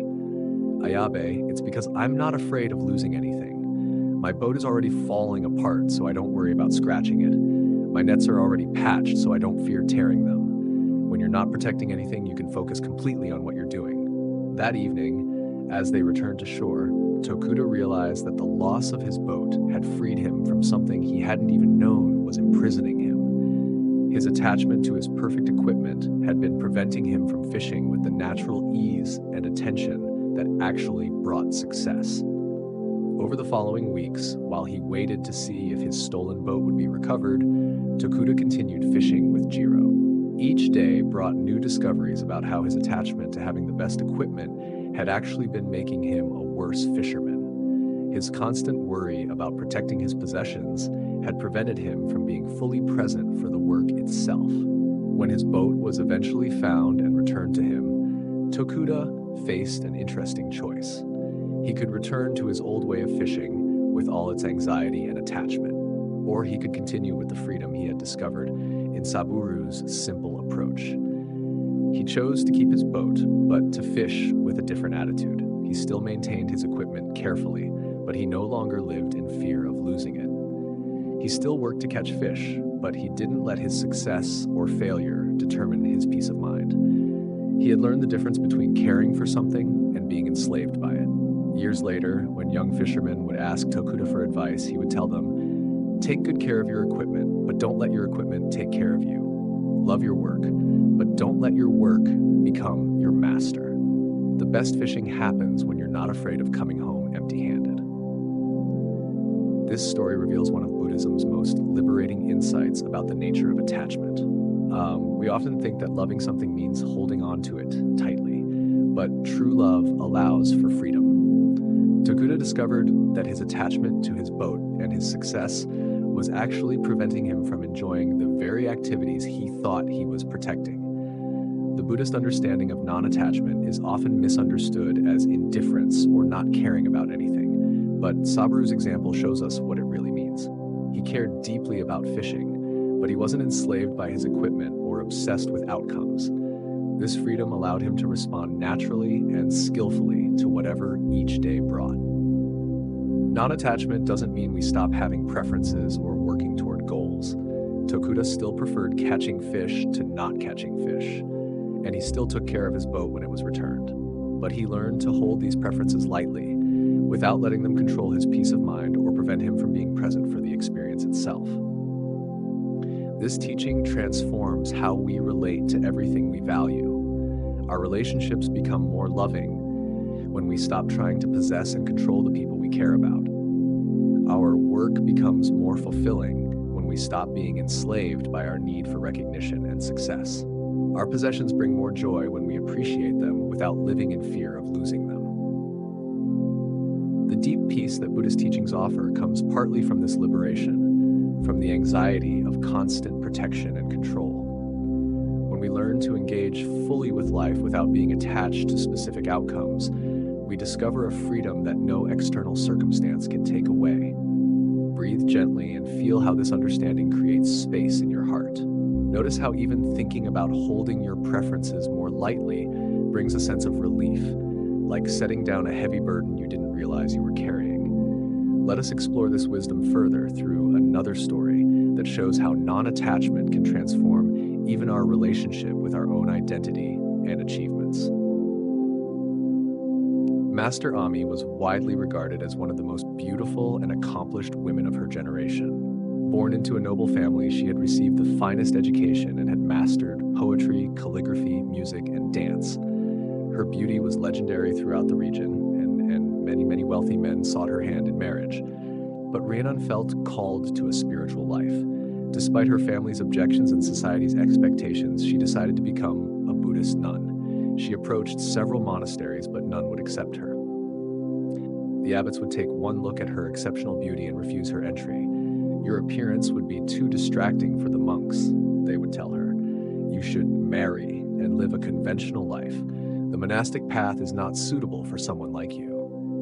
Rhiannon was determined to pursue her spiritual calling, but her physical beauty had become an obstacle she couldn't overcome. She began to understand that her attachment to her appearance and society's attachment to it was preventing her from living the life she truly wanted. After being rejected by the 7th monastery, Rhiannon made a radical decision. She returned home and went to the kitchen where she heated a large iron pot until it was red hot. Then, without hesitation, she pressed the burning metal against her face, scarring herself permanently. The physical pain was intense, but the emotional liberation was immediate. She had freed herself from the burden of exceptional beauty that had defined her entire life. She was no longer the beautiful Rhiannon, but simply Rhiannon, a woman seeking spiritual understanding. When she appeared at the 8th monastery with her scarred face, the abbot accepted her immediately. Her willingness to sacrifice her most prized possession, her beauty, demonstrated the depth of her commitment to spiritual practice. In the years that followed, Rhiannon became known not for her appearance, but for her wisdom and compassion. She wrote poetry that captured profound spiritual insights, and her teachings helped countless students understand the path to liberation. One of her most famous poems, written years after her self-scarring, reads, "To serve Buddha, I burned my face with fire. The flames that scarred my features long ago are nothing to the burning of my soul. Both fires lead to the same place of peace." Students would sometimes ask Ami if she regretted destroying her beauty. She would smile and say, "I destroyed nothing. I only freed myself from the prison of others' expectations and my own attachment." The beauty that mattered was always on the inside. But the most profound part of Rhiannon's story came near the end of her life. A young nun approached her and said, "Master, I admire your sacrifice, but I cannot imagine being brave enough to destroy my appearance as you did. How did you find such courage?" Rhiannon looked at her student with eyes full of gentle wisdom. "I did not destroy my appearance out of courage," she said. "I destroyed it out of attachment. I was so attached to becoming a nun that I was willing to sacrifice anything to achieve that goal." The young nun looked confused. "But isn't dedication to spiritual practice a good thing?" "Dedication, yes," Rhiannon replied, "but not attachment. When I burned my face, I thought I was showing my commitment to Buddha, but I was actually showing my attachment to a particular identity, that of being a nun. I traded one form of attachment for another." She paused, looking out at the monastery garden where flowers bloomed and faded according to their natural cycles. True freedom comes not from changing our external circumstances, but from releasing our grip on all identities, even spiritual ones. "The Buddha I sought by becoming a nun was the same Buddha that was present when I was a beautiful woman in my father's house. I simply couldn't see it then because I was too attached to my appearance." "So, was your sacrifice meaningless?" the student asked. Rylan smiled. "No, it was necessary for me at that time. Sometimes we must go to extremes to learn what moderation means. My scarred face taught me something that no amount of studying could have revealed. It showed me that freedom comes not from changing what we look like or what role we play, but from changing how tightly we hold on to these things." This profound story reveals multiple layers of Buddhist teaching about attachment and identity. Rhiannon's initial attachment to her beauty prevented her from pursuing the spiritual life she desired. But her later attachment to becoming a nun led her to an extreme action that, while effective in achieving her goal, was itself another form of clinging. The deepest wisdom in her story comes from her mature understanding that true freedom doesn't require us to destroy or change our circumstances. It requires us to change our relationship to those circumstances. We can be beautiful or scarred, wealthy or poor, accomplished or ordinary, and still find the same liberation through releasing our attachment to these conditions. This teaching is especially relevant in our culture, which constantly encourages us to define ourselves by our appearance, achievements, possessions, or roles. We think we are our job title, our relationship status, our physical attributes, or our social position. But Buddhist wisdom teaches us that these identities, while practically useful, are not our true nature. The peace that comes from this understanding is immense, because it means our well-being doesn't depend on maintaining any particular external conditions. We don't have to stay young, successful, healthy, or admired to be fundamentally okay. Our deepest security comes from recognizing what remains unchanged regardless of our changing circumstances. Ryan's final insight points toward the ultimate teaching of non-attachment. Even our spiritual practices and achievements can become new forms of bondage if we cling to them too tightly. The goal is not to become a perfect meditator or an enlightened being, but to recognize the freedom that is always present regardless of our spiritual accomplishments. This doesn't mean we abandon effort or stop caring about our growth and development. It means we hold our spiritual journey lightly, engaging wholeheartedly while remaining unattached to specific outcomes. Like Tokuda, learning to fish without fear of failure, we can practice without being enslaved by our need for spiritual success. As you rest in this teaching now, feel into the possibility of releasing your grip on whatever identities you've been holding most tightly. Whether it's being successful, being liked, being right, or even being spiritual. Notice what it might feel like to hold these aspects of yourself more lightly. This is the freedom that Buddhist teachings ultimately point toward. Not the freedom from having preferences or responsibilities, but the freedom from being controlled by our preferences and responsibilities. Not the freedom from caring about life, but the freedom to care without suffering when things don't go according to our plans. In this space of non-attachment, we find the deep peace that allows us to engage fully with life while remaining unshakably calm at our center. This is the sanctuary that these ancient teachings offer, a place of rest that no external change can disturb because it doesn't depend on anything external at all. In the mountains above a small village lived a woodcutter named Kenta, who had spent his entire life cutting and selling firewood. Every morning, he would climb the steep forest paths, select the right trees, and spend the day cutting and splitting wood. Every evening, he would return home, tired and satisfied with his simple work. Dechi had always thought of himself as just a woodcutter, nothing more. He was not educated like the village scholars, not wealthy like the merchants, not artistic like the craftsmen. When people asked him what he did, he would say simply, "I cut wood. That's all I know how to do." One day, while working deep in the forest, Kenta heard strange sounds coming from a nearby grove. Following the sounds, he discovered a group of monks who had become lost while traveling between monasteries. They were sitting by a small stream, looking worried and confused. Their leader, an elderly abbot, approached Kenta respectfully. "Excuse me, friend. We have been walking for 2 days and cannot find our way back to the main path. Do you know these mountains?" "Well," Kenta nodded. "I've been walking these paths for 40 years. I know every tree and stream in these mountains." The abbot's face lit up with relief. "Could you possibly guide us back to the road that leads to Zenzen Temple? We would be very grateful for your help." Kenta agreed immediately, though it meant leaving his work for the day. He led the group of 15 monks through paths that seemed completely unmarked to them, but were as familiar to him as the rooms of his own house. As they walked, the monks were amazed by Kenta's knowledge of the forest. "How do you know that this path leads to the main road?" One monk asked as Kenta guided them through what seemed like dense, pathless woods. "I can tell by the way the moss grows on the trees," Kenta explained. "The moss is thicker on the north side, and I know the road runs east-west through this valley. Also, I can hear the sound of the river that runs beside the road." The monks listened carefully and realized they could hear nothing but forest sounds. But as they continued following Kenta, they indeed came to a river and soon after to the main road.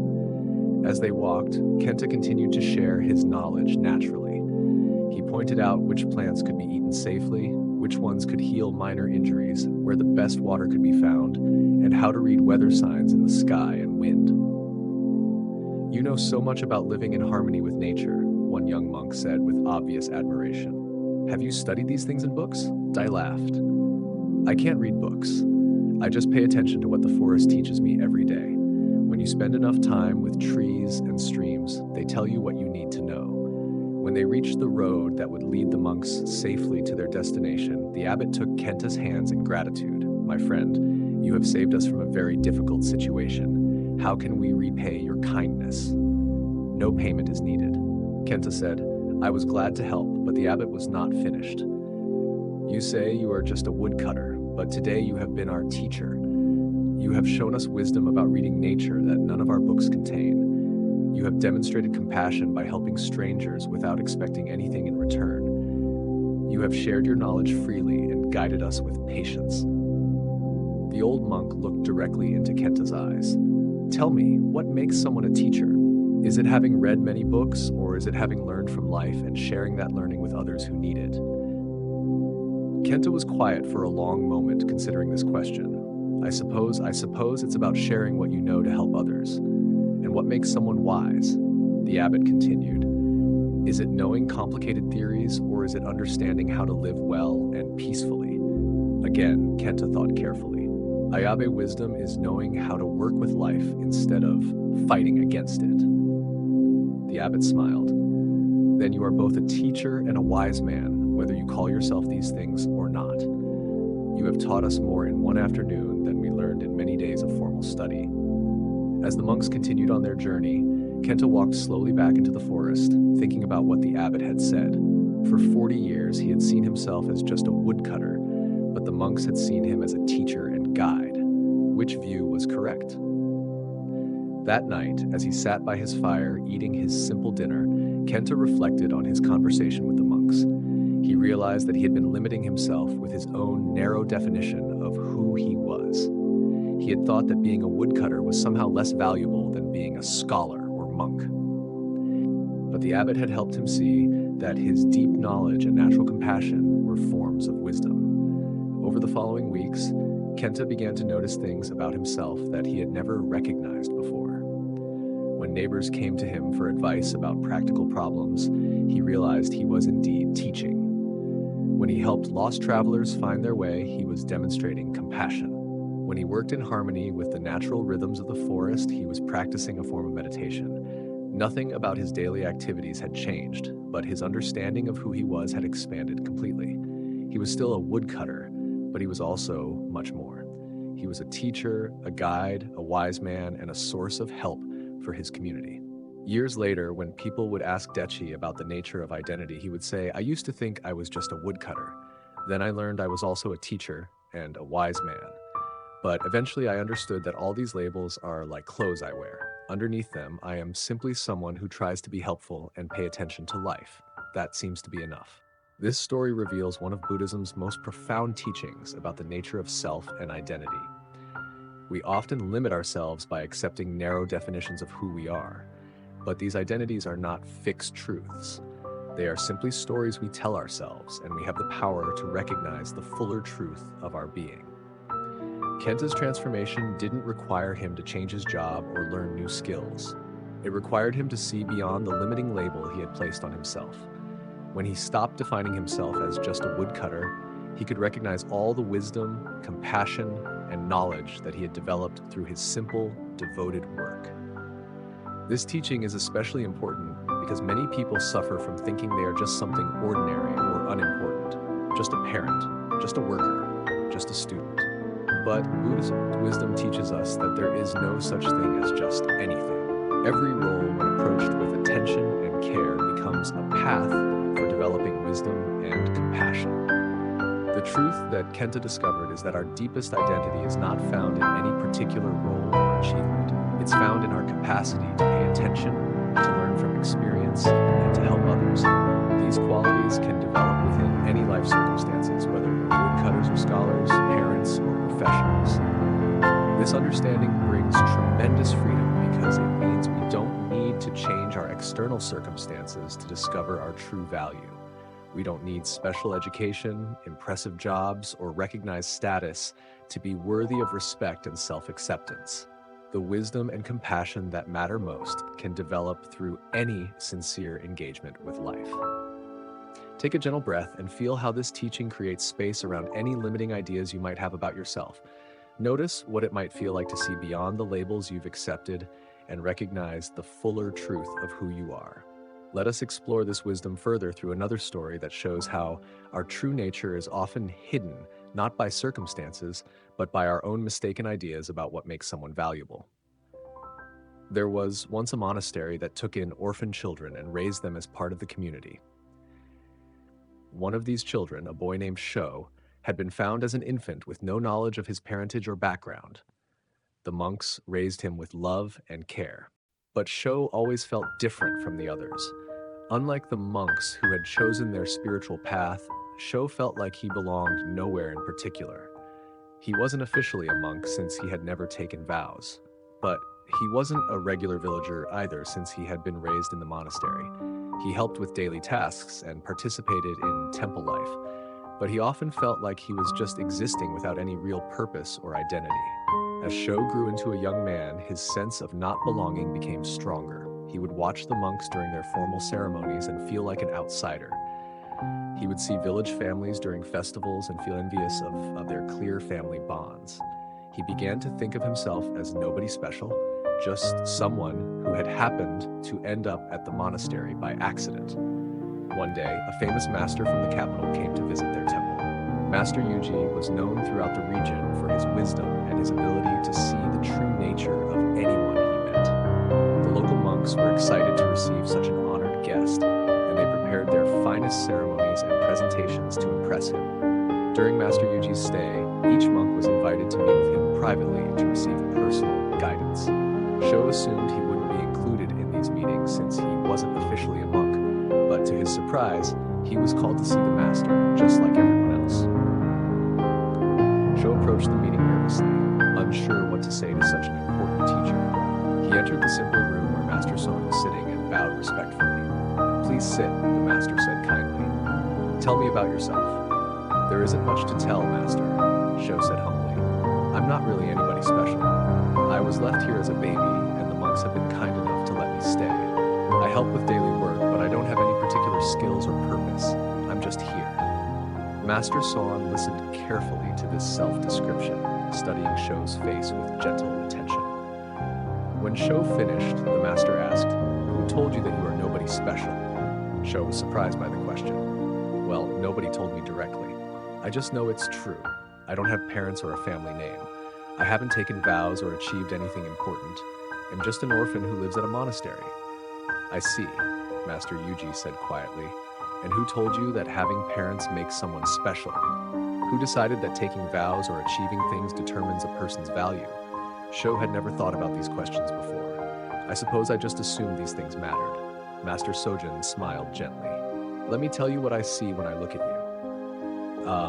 I see someone who has been shaped by daily spiritual practice since infancy. I see someone who has learned to live simply and help others without expecting recognition.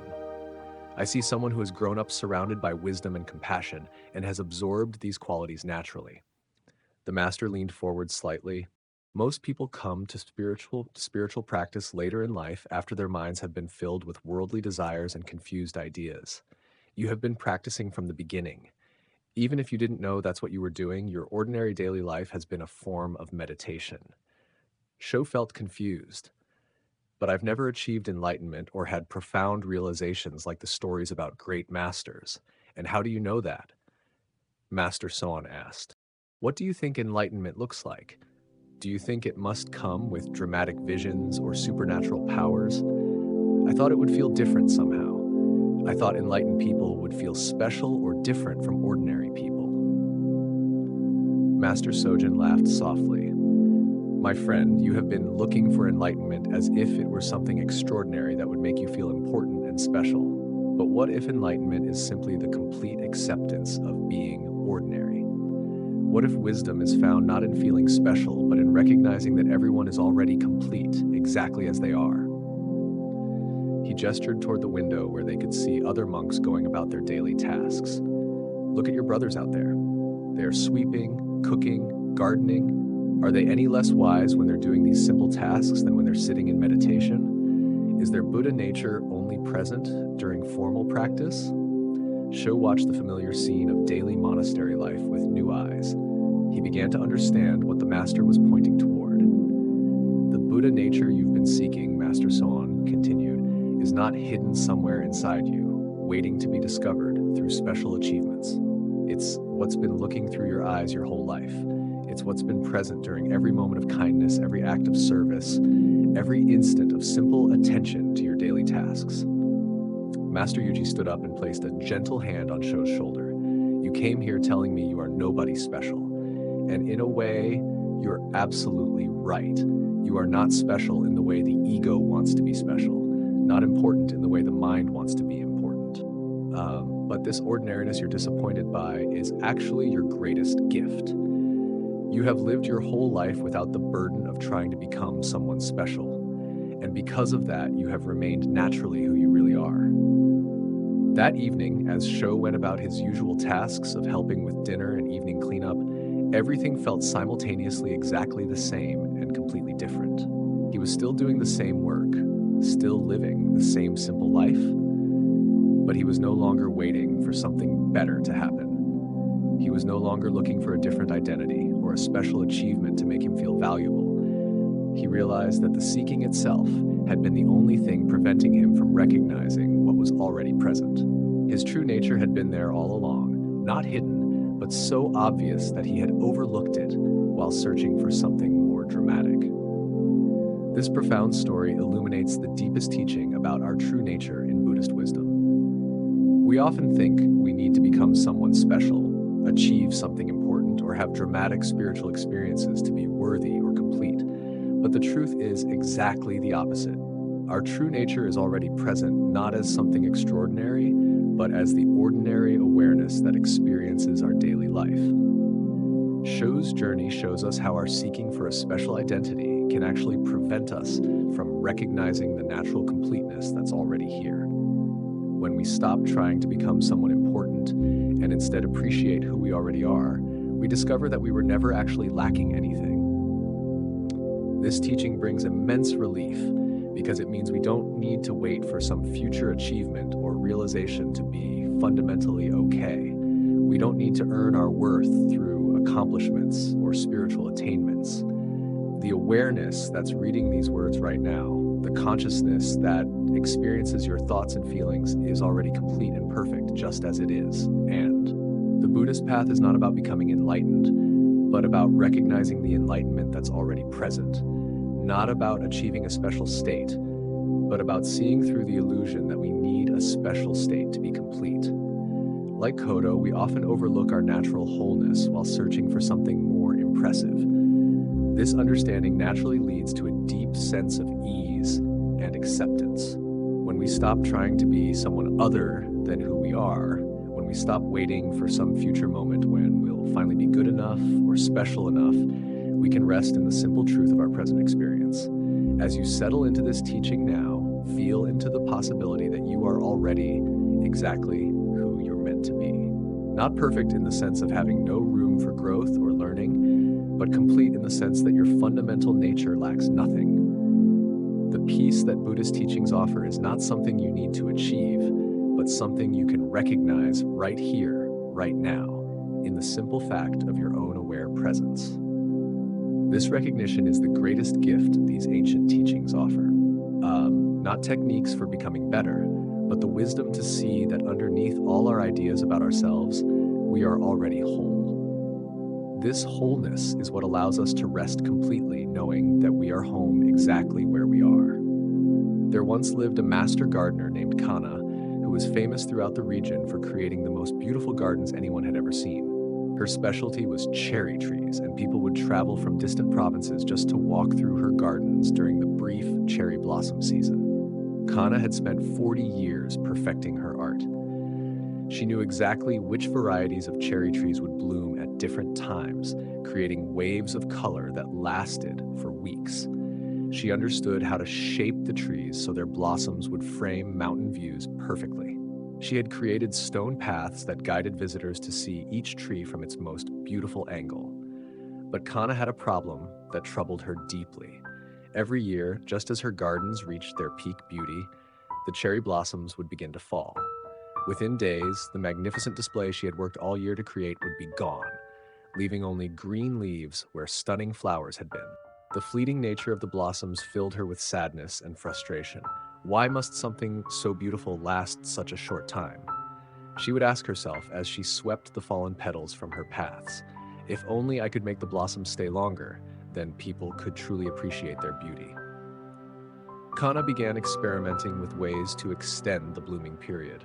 She tried different fertilizers, built small shelters to protect the flowers from wind and rain, and even attempted to coat some blossoms with clear substance to preserve them. But nothing worked. The cherry blossoms followed their natural rhythm, blooming gloriously and then falling away, regardless of her efforts to control them.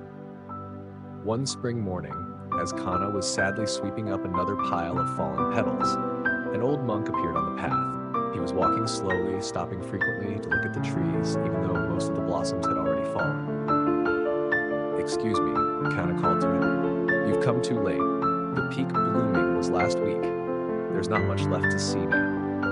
The monk looked surprised. "Too late, but I can see many beautiful things right now." He gestured toward a tree where the last few blossoms clung to branches that were already showing fresh green leaves. "Look how lovely this is. The old blossoms saying goodbye while new life begins." Kana looked where he was pointing, but saw only the remnants of what had been much more beautiful days earlier. "But you should have seen it last week when all the trees were in full bloom. That was when it was truly magnificent." The old monk smiled and sat down on a stone bench beneath the nearly bare tree. "Tell me about that day." Kana's eyes lit up as she described the peak bloom. Every tree was covered in perfect pink and white flowers. The air was filled with their delicate fragrance. Visitors walked the paths in wonder, some of them with tears in their eyes from the beauty. It was like paradise itself. "It sounds wonderful," the monk said. "And how did you feel during that perfect day?" Kana paused, remembering. "I felt anxious, actually. Even while people were praising the beauty, I was worried about how long it would last.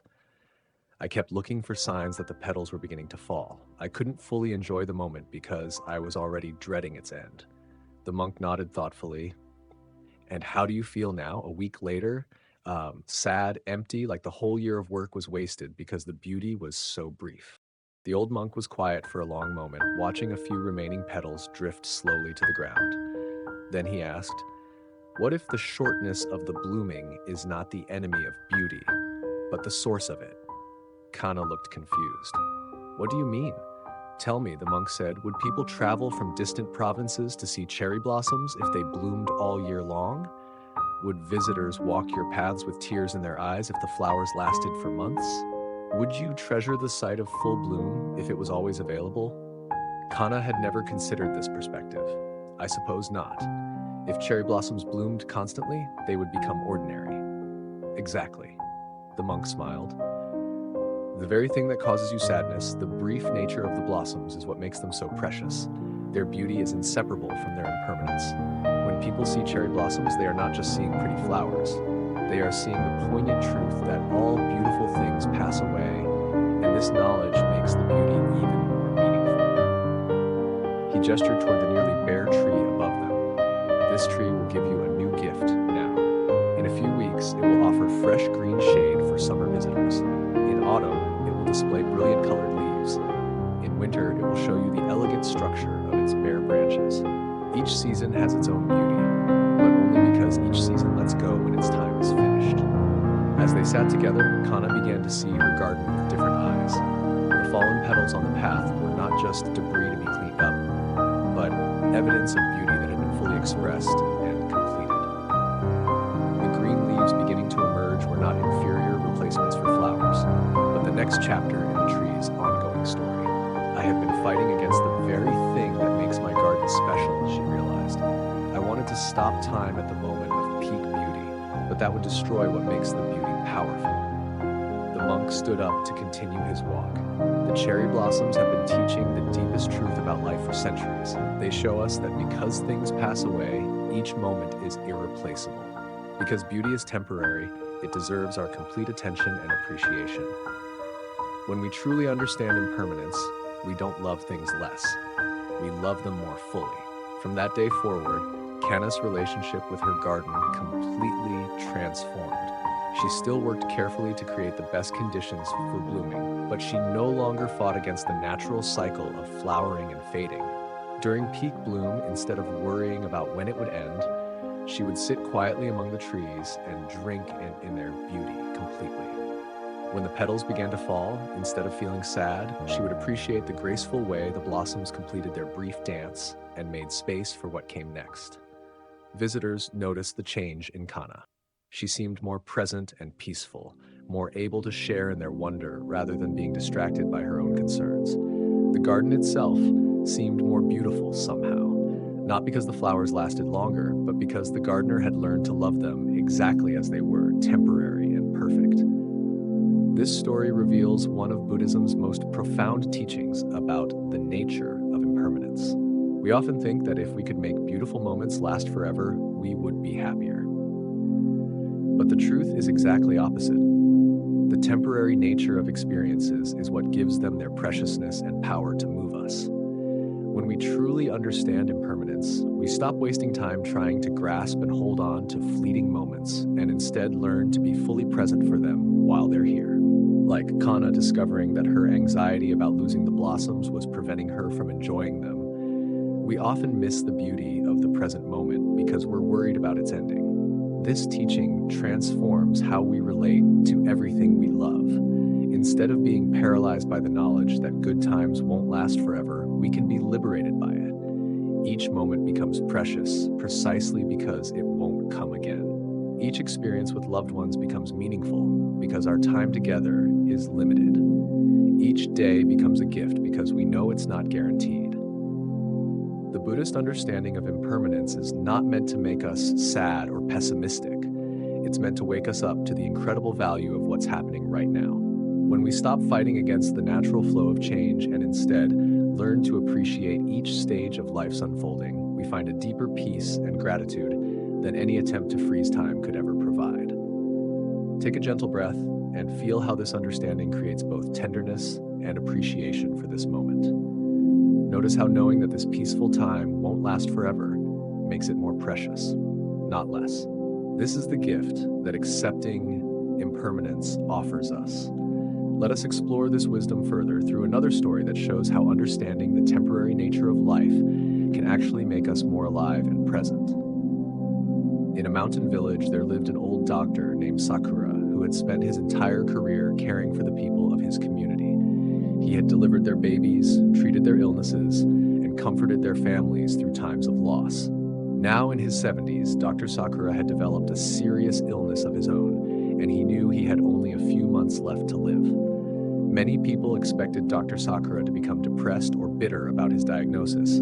After spending his life healing others, it seemed cruel that he should face a disease that couldn't be cured. But instead of becoming despondent, something surprising happened. Dr. Sakura seemed to come alive in a way that his friends and patients had never seen before. Every morning he would wake up and spend time looking out his window at the mountains, as if seeing them for the first time. He would savor his simple breakfast with obvious pleasure, paying attention to tastes and textures he had barely noticed for decades. When neighbors came to visit, he would listen to their stories with complete attention, as if each conversation was the most important thing in the world. Dr. Sakura also began doing things he had always said he didn't have time for. He started painting watercolors of the mountain views from his house. He wrote long letters to old friends he hadn't contacted in years. He spent hours sitting with children in the village, telling them stories and listening to their dreams and concerns. His assistant, a young nurse named Aya, was puzzled by this transformation. One afternoon, as Dr. Sakura was carefully painting a picture of a single flower in a small vase, she asked him about the change she had observed. "Doctor, forgive me for asking, but you seem happier now than I've ever seen you, even though you're facing such a difficult situation. How is this possible?" Dr. Sakura set down his brush and smiled at the young woman. "Aya, do you know what I discovered when I learned I was dying?" "What?" "I discovered that I had been dying all along. We all are. The only difference is that now I know approximately how much time I have left, and this knowledge has become a great teacher." Aya looked confused. "So, Dr. 70 Yeager continued, for 70 years, I lived as if I had unlimited time. I would put off conversations with old friends, thinking I would call them next month. I would rush through meals to get to the next task, assuming I could enjoy food properly someday when I wasn't so busy. I would notice beautiful sunsets, but barely pause to appreciate them, believing there would always be another sunset tomorrow." He gestured toward the flower he had been painting. "But when you know your time is limited, everything becomes precious. This flower will fade in a few days, and I might not be here to see many more flowers after that. So I paint it now with complete attention, as if it's the most important flower that ever bloomed." Dr. Sakura stood up and walked to the window. "Look at those mountains, Aya. I have seen them every day for 40 years, but I was usually too preoccupied to really see them. Now that I know I won't be looking at them much longer, each time I see them feels like a miracle." Aya began to understand. "You're saying that knowing about death makes life more meaningful. Not just knowing about death intellectually, but really accepting that our time is limited." Dr. Sakura clarified. "Most people know they will die someday, but they live as if they have forever. When you truly accept impermanence, not as a sad fact, but as the thing that makes each moment irreplaceable, everything changes." He returned to his painting, adding careful details to the flower's petals. "I'm not happy because I'm dying, Aya. I'm happy because I'm finally truly living. For the first time in decades, I'm not postponing my life, waiting for some perfect moment to begin appreciating what I have. I'm here now, completely present for whatever time remains." Over the following weeks, Aya watched Dr. Sakura continue to embrace each day with remarkable presence and gratitude. He never seemed to waste a moment on regret or self-pity. Instead, he poured his full attention into whatever he was doing, whether it was having a conversation, eating a meal, or simply watching clouds move across the sky. When Dr. Sakura's condition worsened and he became bedridden, his approach remained the same. He would listen carefully to the sounds outside his window, appreciating birdsong and wind in the trees as if they were precious music. When visitors came, he would look into their eyes with complete attention, making each person feel like they were the most important person in the world.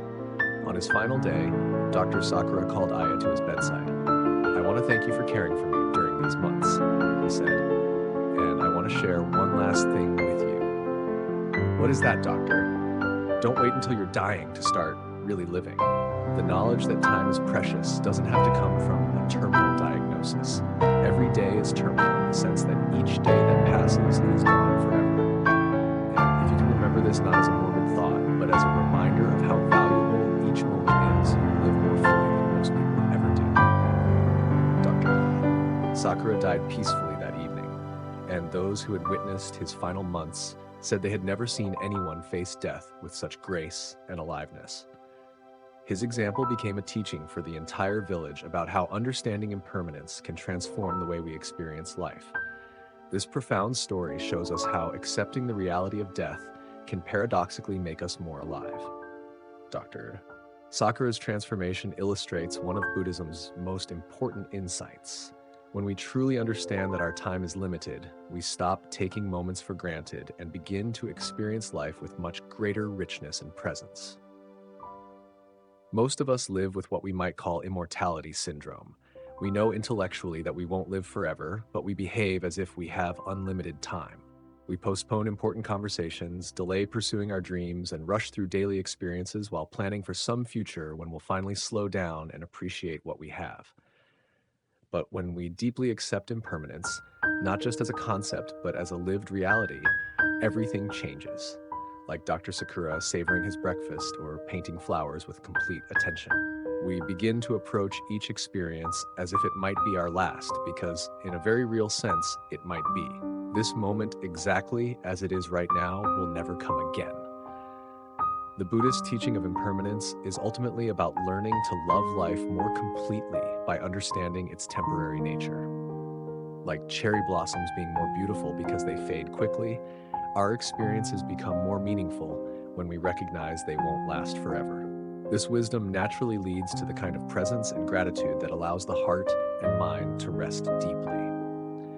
When we're fully present for this moment, instead of anxiously planning the future or regretting the past, we find the peace that has always been available right here, right now. As you settle into this teaching, feel how accepting impermanence creates a sense of both poignancy and appreciation for your life exactly as it is, and you don't need to wait for perfect circumstances or a terminal diagnosis to begin treasuring each breath, each moment of awareness, each opportunity to experience the simple miracle of being alive. This recognition that life is both temporary and precious naturally leads us toward the final integration of all these teachings. We understand that we have limited time to embody wisdom and compassion. When we see that each moment is irreplaceable, we're ready to rest in the deepest truth that Buddhist teachings offer, the profound peace that comes from being completely present for the gift of existence itself. An old woman named Rika lived alone in a simple cottage at the edge of a village. She had spent her whole life there, raising her children, caring for her husband until his death, and helping neighbors through countless seasons of joy and sorrow. Now in her 80s, she lived quietly with her memories and her daily routine of simple tasks. Every morning, Rika would rise before dawn and sit on her wooden porch, watching the world wake up around her. She would listen to the first birds singing, feel the morning air on her skin, and observe the subtle changes in light as the sun rose over the mountains. This morning, sitting had become her favorite part of each day. One morning, as Rika sat in her usual spot, a young monk appeared on the path in front of her cottage. He was walking quickly, his face showing signs of worry and frustration. He paused when he saw the old woman and decided to approach her. "Honored grandmother," he said, bowing respectfully. "I am traveling to study with different masters, hoping to understand the deepest teachings of Buddhism. I have been walking for many days and I am still far from my destination. Can you tell me if there are any enlightened teachers in this area?" Rika looked at the earnest young man with gentle eyes. "What kind of teacher are you seeking?" she asked. "I want to find someone who has realized the ultimate truth," the monk replied. "Someone who can show me how to achieve liberation from suffering. I have studied many texts and practiced various techniques, but I still feel far from enlightenment. Surely there must be a master somewhere who can give me the final teaching I need." The old woman was quiet for a moment. Then she smiled softly. "Would you like to sit with me for a while?" The morning is so beautiful and you look tired from your journey. The monk was impatient to continue his travels, but something in the woman's peaceful presence made him pause. He sat down on the porch steps beside her. "Tell me," Rika said gently, "what do you hope to find when you meet this enlightened teacher?" "I want to understand the nature of reality," the monk answered quickly. "I want to know how to be free from attachment and suffering. I want to experience the peace that comes from true awakening." Rika nodded thoughtfully. "And how will you know when you have found these things?" The question surprised the monk. "Well, I suppose I will feel different, more peaceful, more wise. I will know that I understand the deepest truths." "I see," the old woman said. She gestured toward the garden in front of her cottage where vegetables were growing in neat rows. "I planted those vegetables in spring, tended them through summer, and now in autumn, I harvest what I need each day. When I eat the vegetables, am I experiencing the nature of reality?" The monk looked confused. "I suppose in a way, but that's just ordinary life. I'm seeking something much deeper than daily activities." Rika smiled and pointed to a small bird that had landed near their feet. "This little bird doesn't seem to be suffering from attachment. It takes what it needs and moves on. It doesn't appear to be seeking enlightenment, yet it seems quite free. What do you think it knows that you don't know?" The monk watched the bird as it pecked at seeds on the ground, then flew away without hesitation. "But that's just instinct.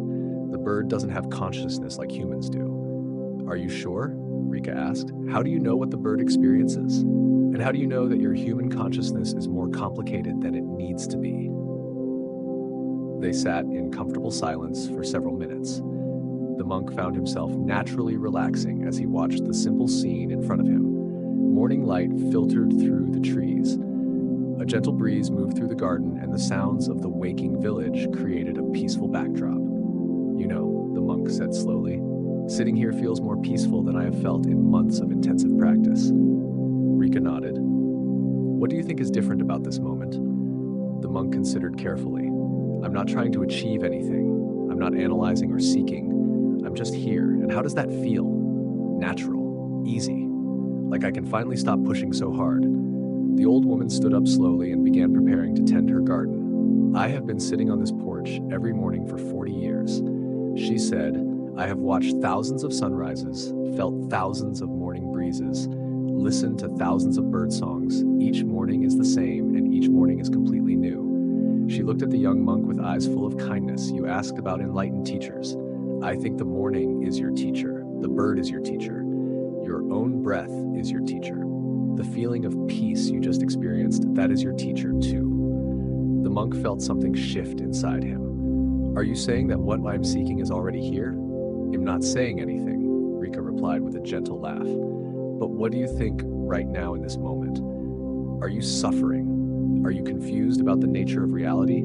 Are you failing to experience truth?" The monk looked around him with new eyes, the morning light, the peaceful garden, the simple presence of the old woman, his own breathing, the sense of ease in his body. Nothing had changed, yet everything felt different. "It's so simple," he whispered. "Yes," Rika agreed. "So simple that we often miss it while looking for something complicated." The monk stayed with Rika for 3 days, not to learn special techniques or hear profound teachings, but to practice the art of simple presence. He helped her with daily tasks, sat with her in the morning, and gradually discovered that the peace he had been seeking was available in every ordinary moment when he stopped searching for it elsewhere. When he finally continued his journey, he was no longer looking for an enlightened master. He had learned that enlightenment was not something to be found in a distant place or achieved through special practices. It was the natural state of awareness when it stopped struggling against itself. Years later, the monk would often tell his own students, "The greatest teacher I ever met was an old woman who taught me nothing and gave me everything." This story weaves together all the teachings we have explored on this gentle journey. The young monk's searching represents our own restless seeking for something better somewhere else in some future moment. But Rika's simple presence points toward the truth that runs through all Buddhist wisdom. What we seek is already here, already available, already perfect, just as it is. We have traveled together through teachings about acceptance and letting go, compassion and mindfulness, wisdom and non-attachment. We have discovered that our true nature is not hidden, but obvious, not complicated, but simple, not distant, but present in every breath. Each story has pointed toward the same essential truth. Peace is not something we create, but something we uncover by stopping our struggle against what is island. Like the monk sitting on Rika's porch, we find the deepest rest when we stop trying so hard to find it. We discover the most profound teachings when we become present to the simple reality of this moment. The bird that lands at our feet, the breath that moves through our body, the awareness that experiences these words right now, these are our greatest teachers. Take a long, slow breath and feel how this understanding settles into your body like warm water. You have been seeking peace and wisdom, and they have been here all along. Not as future achievements, but as the natural state of awareness when it relaxes its grip on wanting things to be different. Let us rest in this recognition through one final story that brings us home to the sanctuary of our own peaceful nature. Master Ren had spent 50 years teaching students about Buddhist practice and philosophy. His temple was famous throughout the region, and people would travel great distances to hear his lectures and receive his guidance. He was known for his vast knowledge and his ability to answer even the most complex questions about spiritual matters. But as Master Ren grew older, something began to change in his teaching style. Instead of giving long, elaborate explanations, he started responding to students' questions with simpler and simpler answers. Instead of assigning complex practices, he began suggesting that students simply sit quietly and breathe. Some of his students were confused by this change. They had come expecting profound teachings and sophisticated practices, but their master seemed to be offering them nothing but basic instructions that they had learned years earlier. One evening, a senior student approached Master Ren with concern. "Master, your recent teaching seems so different from what you taught us before. Are you feeling well? Have you forgotten the deeper aspects of the Dharma?"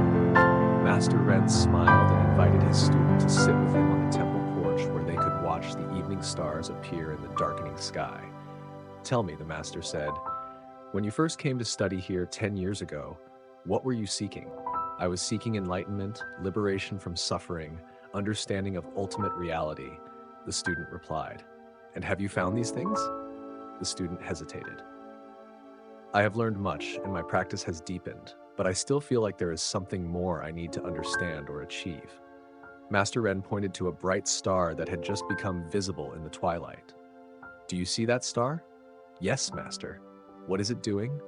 The student looked confused. "It's just shining." "Is it trying to shine? Is it working hard to be bright? Is it seeking to become a better star?" "No, it's just naturally shining." And yet, Master Ren said softly, "Its light has traveled across vast distances to reach your eyes. Without any effort or seeking, it illuminates the darkness for anyone who looks up." They sat in peaceful silence, watching as more stars appeared in the clear night sky.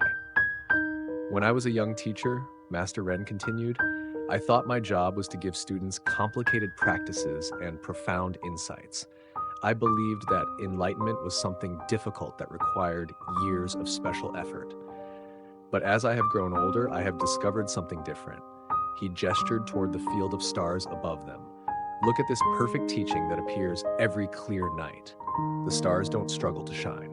The sky doesn't effort to be spacious, and the night doesn't try to be peaceful. Yet, here is the most perfect demonstration of Buddha nature anyone could ask for." The student looked up at the stars with new understanding. "You're saying that our true nature is like the stars, naturally luminous without effort?" "I'm not saying anything," Master Ren replied with a gentle laugh. "But what do you experience when you stop trying to figure everything out and simply rest in awareness, like the space that holds all these stars?" As they continued sitting together in the quiet night, the student gradually felt his mind settling into a natural stillness. The questions and seeking that usually filled his thoughts seemed to dissolve into the peaceful vastness of the evening. He wasn't trying to meditate or achieve any particular state. He was simply present like the stars, simply shining. "Master," he said quietly, "I think I understand why your teaching has become so simple." "Why is that?" "Because what we're looking for is already so simple that complex teachings only cover it up." Master Ren nodded. "After 50 years of teaching, I have learned obvious one. Students come seeking complicated wisdom, but what they really need is to remember how to rest in their own natural awareness. He stood up slowly and prepared to go inside for the evening. The stars have been giving the same teaching every night for millions of years. They shine simply because that's their nature, not because they're trying to achieve anything. When we discover that we too can simply be what we are without struggling to become something else, we find the peace that has always been available. That night, the student slept more deeply than he had in years. Not because he had learned something new, but because he had finally relaxed into something old and natural and always present. He had discovered that the peace he had been seeking was the peace of awareness itself, not as an achievement, but as his fundamental nature. This final story brings us full circle to where we began, but now with the understanding that comes from having traveled the path. We started our journey together looking for transformation and peace, and we have found them not as distant goals, but as the ground we have been standing on all along. Feel your body settling deeper now, supported by the surface beneath you. Feel your breathing naturally slowing as your nervous system recognizes the safety of this moment. Feel your mind naturally quieting as it discovers it no longer needs to search for something better somewhere else. You have received the teachings that have guided countless beings toward freedom for over 2,000 years. These ancient wisdoms have found their way to you across vast distances of time and space, like starlight reaching your eyes. They have planted seeds in the fertile ground of your awareness that will continue to grow in their own natural time. There is nothing more you need to do tonight, nothing to achieve or figure out. The path you have walked with these teachings continues not through effort, but through the simple remembering of what you have always been. Like water finding its natural level, like stars naturally shining, your peace will emerge not through forcing, but through allowing. Our gentle journey through these timeless teachings now draws to a close. We have walked together through stories of acceptance and letting go, compassion and mindfulness, wisdom and freedom. We have discovered that the peace we seek is not somewhere distant, but here, in this very moment, not something to achieve, but something to recognize. The ancient masters who first shared these truths rest with you now in the quiet space of awareness. You carry within you the same Buddha nature that awakened in them centuries ago. These teachings will continue their quiet work as you sleep, settling into the deeper layers of your being like seeds planted in fertile ground. There is nothing more you need to do tonight. Let your body sink completely into rest, knowing that wisdom works best in stillness. Let your breathing slow and deepen naturally as your mind releases the day's concerns. The peace you have touched through these stories is always available, always waiting for your return. Thank you for walking this path with Sleepy Monk. Aya, you rest deeply in the sanctuary of your own peaceful nature. Aya, you wake tomorrow with a gentle remembering of the profound simplicity that lives at your center. Peace comes from within. Do not seek it without. Tonight you have turned inward and found that this ancient truth still holds. The peace you have touched is not dependent on perfect circumstances or the absence of problems. It is the natural state of awareness when it stops fighting against what is. The great Zen masters knew that enlightenment is not something far away that requires years of special effort. It is the simple recognition of what has always been present. Like the moon reflected in still water, your Buddha nature has been shining quietly all along, waiting only for the waves of mental activity to settle.